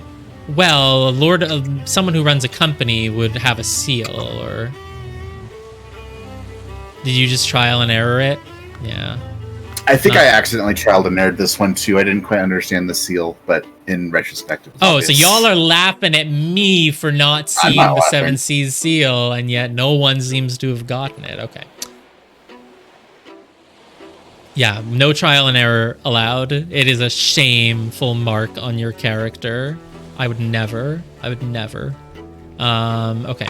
So people who had the magic relic in their hands chronologically. That one is interesting. Well, the third person... Here, I brought you your staff. This is what I find weird about it. I brought you your staff, but he needed the staff to do the trick. So he must have already been holding it, and now you gave it back to him? I don't understand how that order works. Like, presumably you gave him the staff, he did the trick, and then you took the staff back? But obviously Angus McBain seems to have had some of it. I don't understand how I can know the order, though. Obviously Angus McBain had it, and you fucking tore it out of his hands.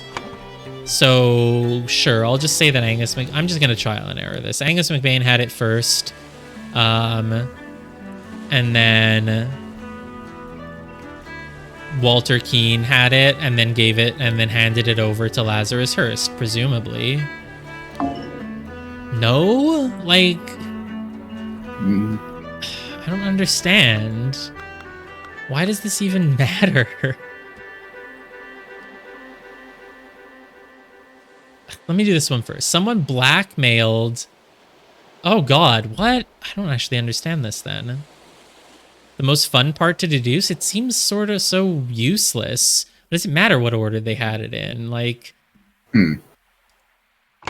Well, the part that annoys me is that obviously if you handed... Like, did you hand it over to Lazarus to do the miracle and then get it back? Or like...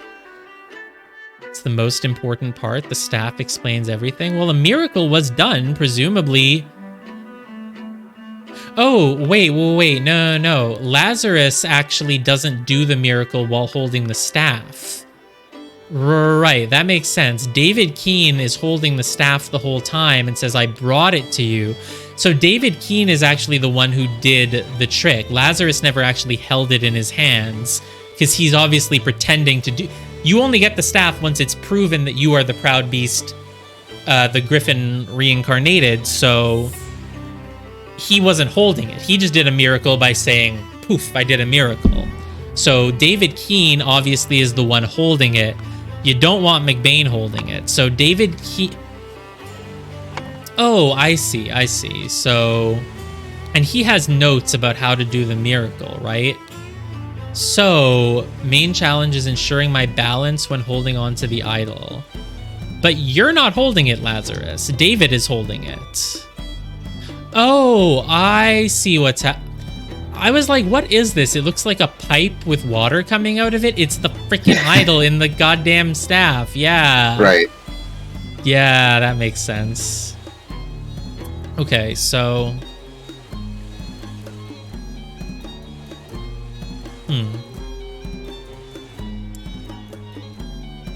So water works better. So if you were holding the staff and you shot out a bunch of water from it, what would that even do? It would just be like, oh look, there's water coming out of the staff. Like, wow, I made water pour out of a staff. Oh my god.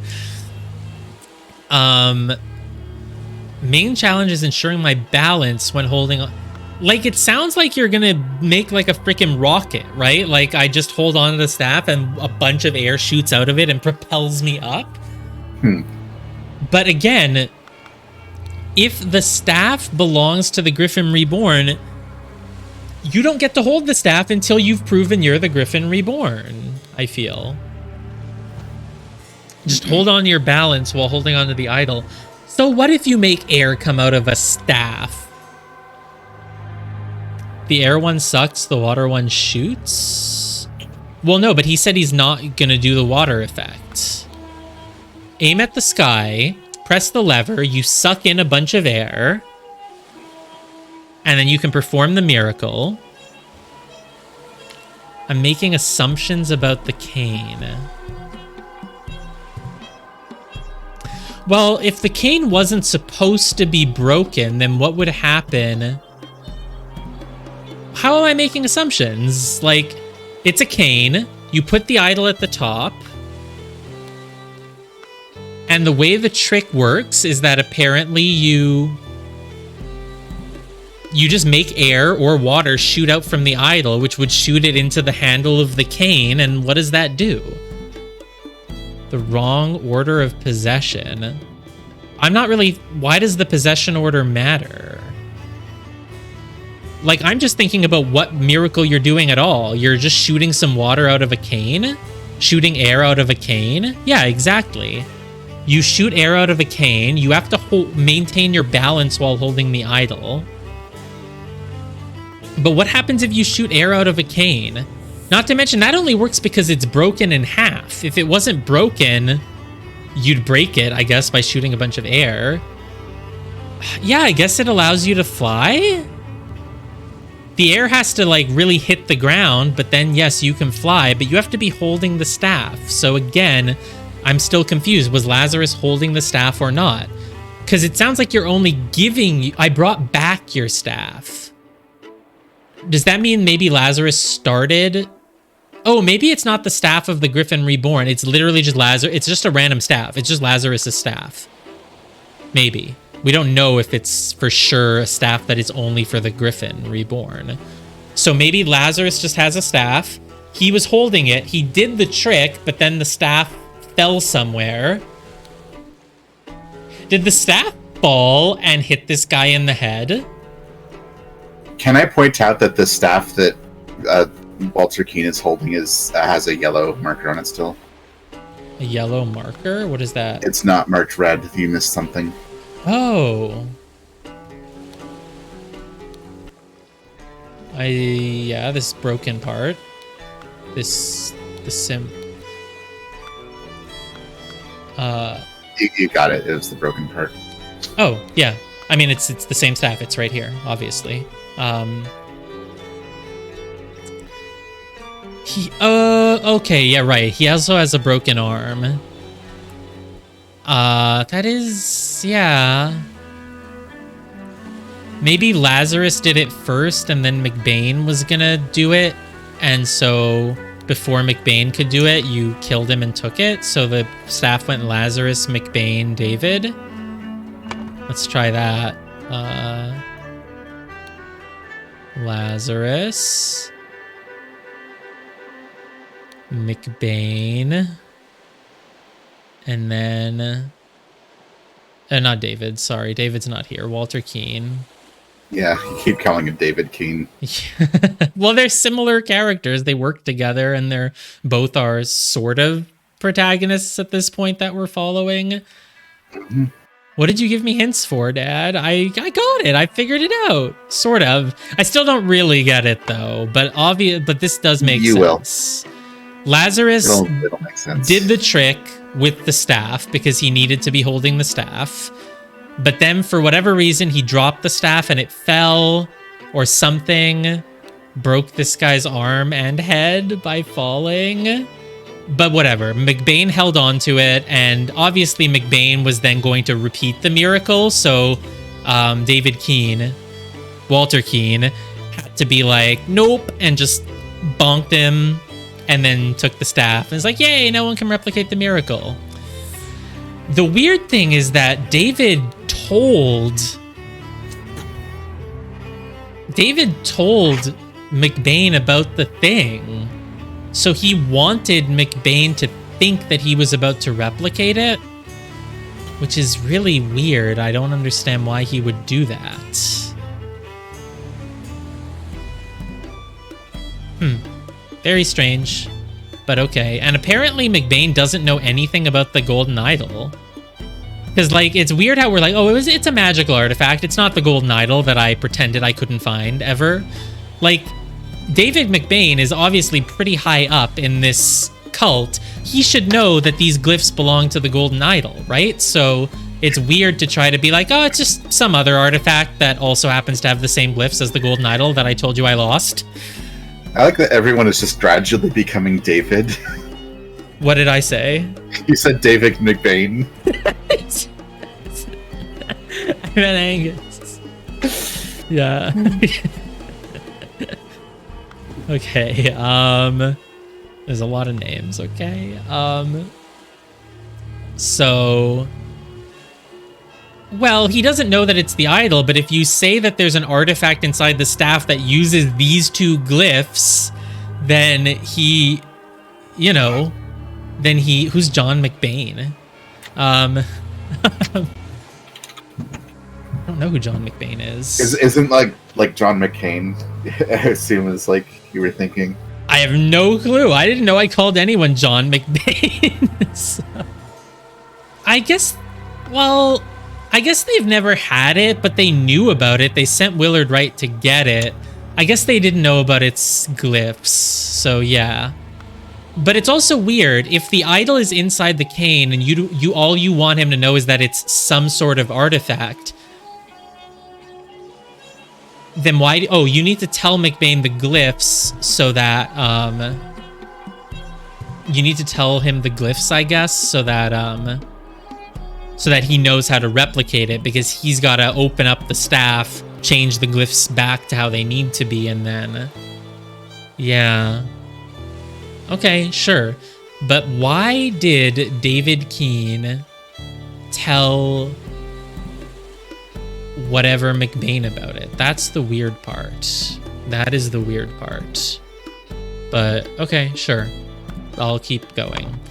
Someone blackmailed, I mean, that's relevant. Someone blackmailed someone to find out how someone would perform the miracle of something.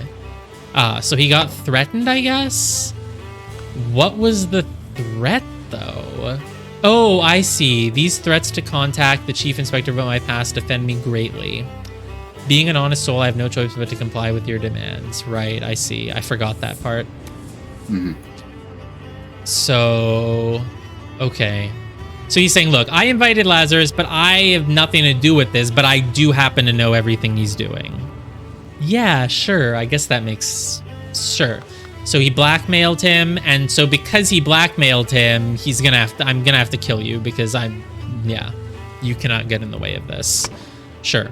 So, Angus McBain blackmailed Walter Keane to find out how Lazarus Hurst would perform the miracle of probably flying. Yeah, that's the only thing that makes sense. So, yep. Someone, something, a thing, the... Oh, no. Oh, we just have with and from. Someone something with the something, using the something to demonstrate the miracle of flying. I know it's flying. And become Griffin Reborn. So... Jumped, attacked, pushed, cursed, or hypnotized. None of those make sense. Someone... did jumped from. Must be jumped from. He jumped. He jumped from the lighthouse to show he could fly? How, though? Like, he shoots up out of it, and then if he controls the airflow, he can kind of come down slowly, or... I don't really understand, but I'll see. So... Lazarus Hurst jumped from the lighthouse using the cane or idol, I guess, using the idol to demonstrate the miracle of flying and become Griffin Reborn. Oh, and now I used from. Here I'm going to use with, I'm sure. So someone something with the afterwards. This resulted in, well, we know it resulted in Angus McBain's death. Death from a head wound. I don't know what's up with his arm, though. I still am not quite sure how he died. Did it fall on his head? Something fell. Did Lazarus Hurst fall?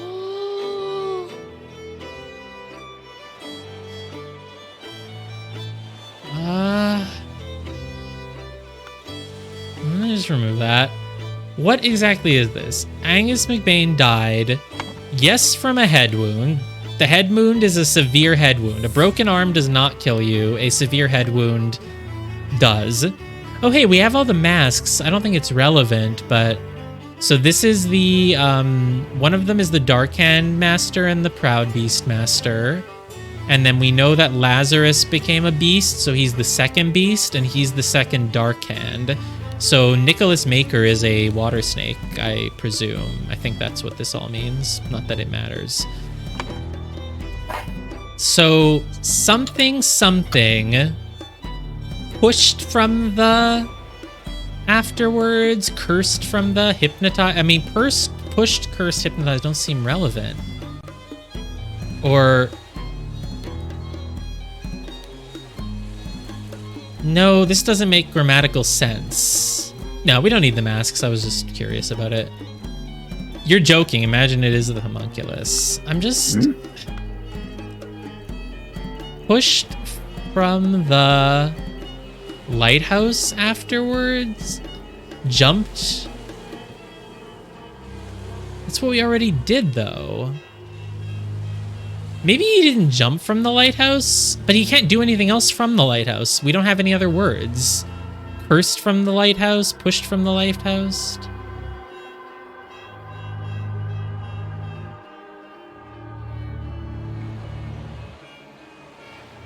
Okay, I think I have this very wrong. This all goes down here.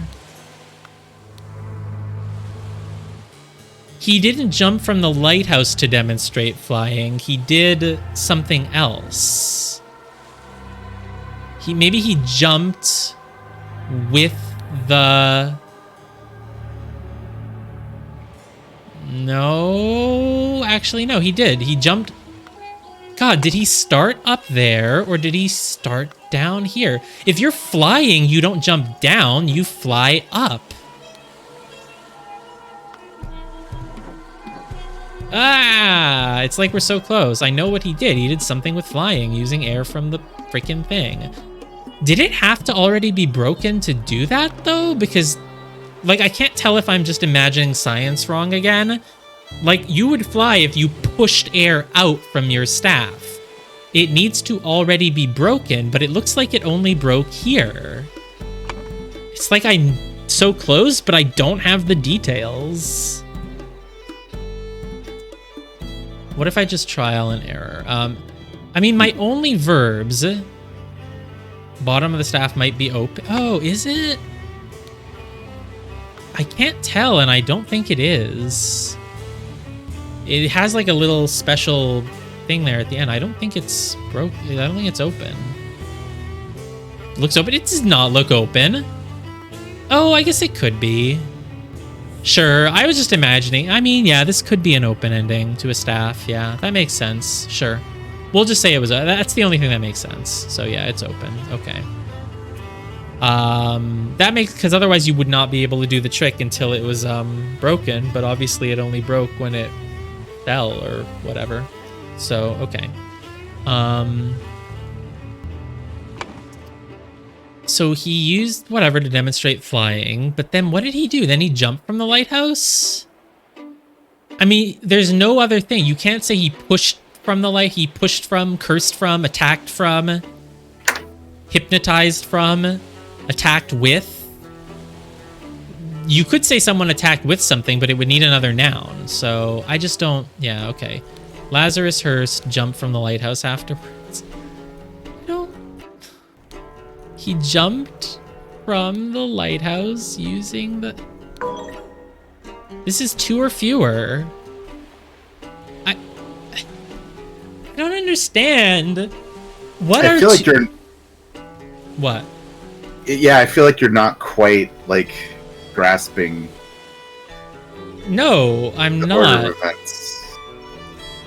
No, it did not seem like it could be correct because you can't jump from the lighthouse twice. But unless I'm like, there aren't any things left here that I can know. I mean, Lazarus Hurst. The question is, did he jump from the lighthouse to fly, or did he jump from the lighthouse to kill Angus McBain? Probably the first one. He jumped from the lighthouse to fly. This bottom one seems wrong, but only 2 or fewer slots are incorrect. Did he push from the lighthouse? Nope, we made it worse. That means that was actually a correct one, because we made it worse. Why would McBain jump from the... I didn't say McBain jumped. I said Lazarus jumped, and McBain is at the back of the... Why would McBain be at the back of the lighthouse, though? Why is he back there at all? Yeah, that's a good question. I think you might need to walk a couple steps back and think about what happened here. Okay, we have 2 or less wrong. So Lazarus was doing his trick of flying. I think if you're showing that you can fly, you should start from the ground, but maybe he started from the top of the lighthouse. These people came here to watch Lazarus do a miracle.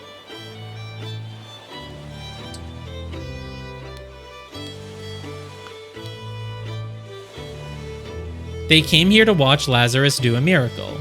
Mm-hmm. The lighthouse has a trapdoor that connects to the staircase to the top of the lighthouse. I mean, you still have to climb the stairs to go through it.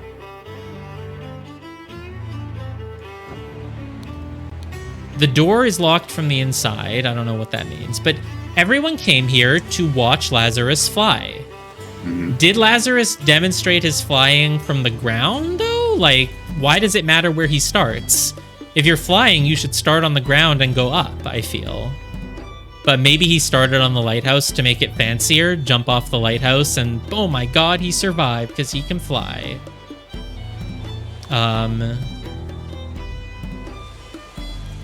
I like how the test for someone to be a Griffin Reborn is literally just do one miracle once. It's not like, well, if you're the Griffin Reborn, you can do multiple miracles, you can do a lot of things. Just do one of them once, and we'll evaluate it really quickly in 5 minutes, and if it's good, you're done. You passed, we'll never do it again. Yep. Right, it is locked from the inside.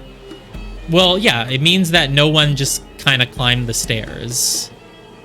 If the fact that it's locked from the inside obviously means that he didn't climb up at the start and then jump off. He flew up. So he jumped afterwards, I guess. So he... But what other word...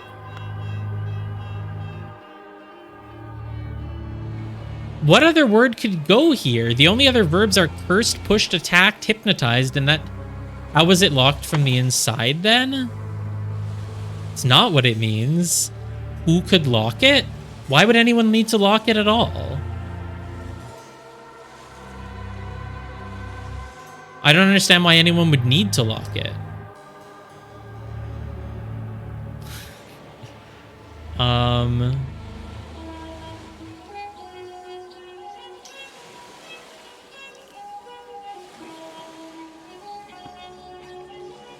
Okay, well, we can go really step by step.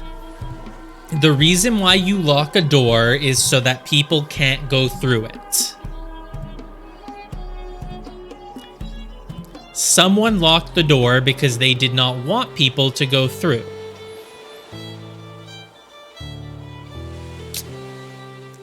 If someone went through the door, what would happen? If someone went through the door, they could climb up to the top. And that's it. I don't think the trapdoor is like the trapdoor. It's not like, oh man, if we see that there's a trapdoor, then it proves you did a trick. Because the door doesn't really have anything to do with it. It's just how you get to the top. Why is no one in there? Well, because the person who... Yeah, it's locked from the inside, so someone locked it from inside. Why is nobody on the lighthouse? Well, the person who went up to the lighthouse is Lazarus. He flew up and then he came back down. Right? I think? No?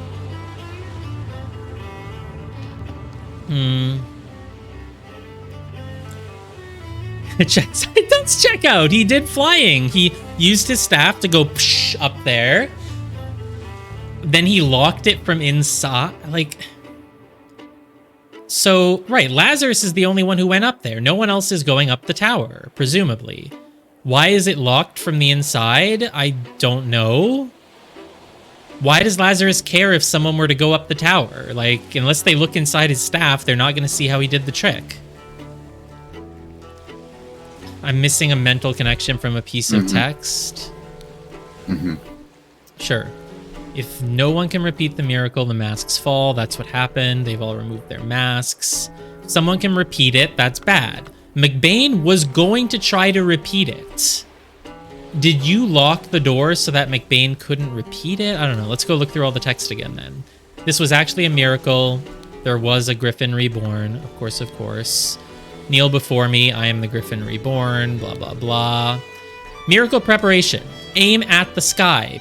Press the lever, which is on the idol, to maximum position and hold for at least 10 seconds. The idol should be full enough to perform the miracle once. Water would work better. Water would not work better, though, right? I mean, it would work better because it would push you up, but it would just look like, oh, you put water in your staff. Well, that's why you say... Right, air is invisible, which makes it they can't tell what's happening. Right, that's why the effect isn't as convincing. Yeah, of course. Practice holding your balance, of course, of course. You have to do one of each in a row, of course, of course. You have a ruby ring. This is the crown you get when we crown you. Oh, the footsteps I didn't really fully think about. Because you don't have pointy shoes, you do. I mean, it just shows that David Keene... Walter Keene is the one who like went over there and killed him. But he went off willingly, right? He wasn't dragged. He walked over there. He probably walked over there. You think they just didn't notice that one of the masters is gone from the celebration? Well, right.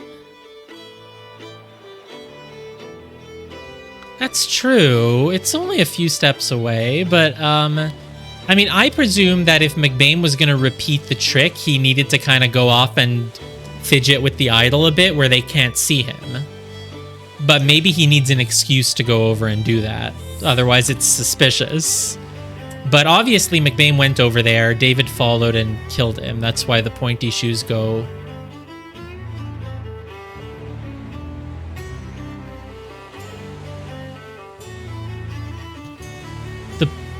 Pointy shoes go that way, and they come back. But the rounded shoes don't go this way. Crap. McBain did not get here by walking.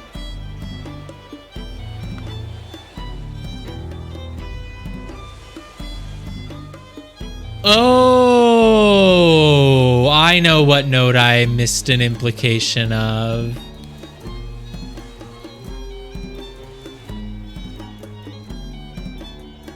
Or did you give him the wrong glyphs so that he did it wrong?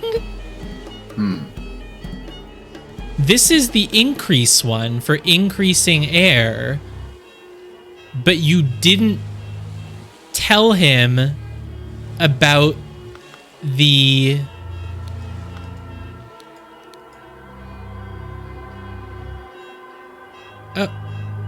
yeah, this is increase air, right? This is increase air. You told him to do what? You told him to do increase air. But you did not tell him to you didn't tell him to decrease the air first. You have to do an increase followed by a decrease. You have to alternate. So if you try to do a second increase in a row, it will not work and you will just fall to your death. All right, good night, Aiko. I think we're just about wrapping up here anyway. We'll be back next Monday with the next episode. Yep. Okay. You're right. I was missing that implication. Not even an implication. It's just kind of, yeah, I mean, right. You have to do two things. You can't just tell him one set of glyphs. You have to tell him both, and you didn't. So that's it. Angus McBain thought he was doing the trick, but instead he just jumped and died. There we go. Yep. There you go. That's funny. And that makes sense for why he's on that side there. I think I definitely knew that McBain is responsible for replicating miracles. No, I don't think I forgot that McBain does the miracles. That is literally his entire function. I even said, oh, maybe he went over there because he had to fidget with the idol before using it. But no, he just did the thing. The top of the lighthouse has no railings on that side? Really? Ah, right. Yeah, that makes sense. Yep. So yeah, that makes a lot of sense now, because I was like, there are no verbs that would fit here. There's no attacked from, pushed with, hypnotized from, cursed, whatever. Like, nothing else would make sense grammatically. So, like, it really just seemed like it was two jumps, but I was like, well, he didn't jump twice. But yeah, that makes sense. Angus has to replicate it, so he also jumps. He thought that he'd set up the things properly. I don't know why it's locked from the inside, though. That still doesn't really mean anything to me, honestly. Went in, locked, jumped. Yeah, but why does he lock it? Why does he need to lock it from inside? Is it just part of the trick? Like, look, I'm proving that I couldn't get out any other way.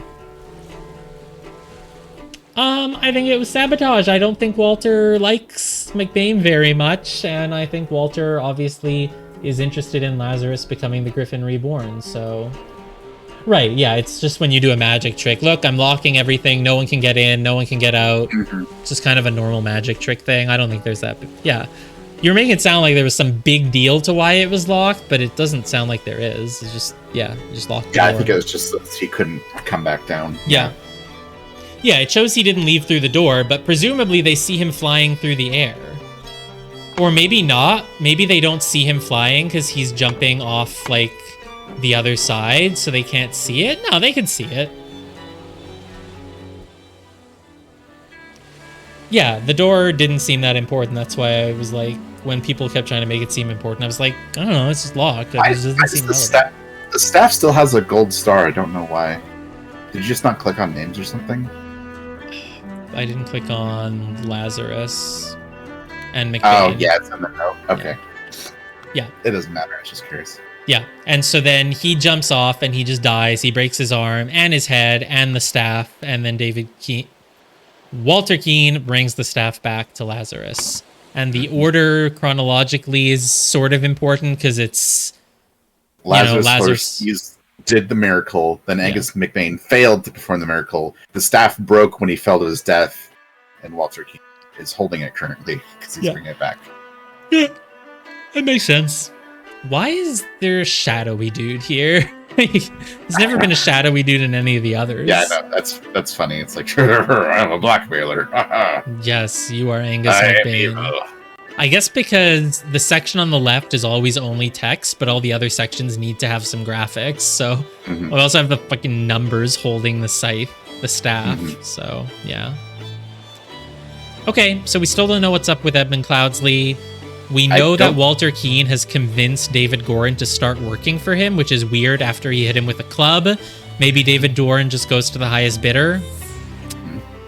We don't know. Did you read the end text for this case? I don't know if you actually No, read it. I did not. When Lazarus Hearst jumped from the lighthouse and survived using the hidden golden idol, Master Angus McBain thought he had enough information to repeat the miracle. Yeah, I mean, if you're blackmailing someone to tell you how to do a miracle... You should really be aware that they could just give you false info and then you die. Angus McBain, not very smart, man. But okay. Well, yeah.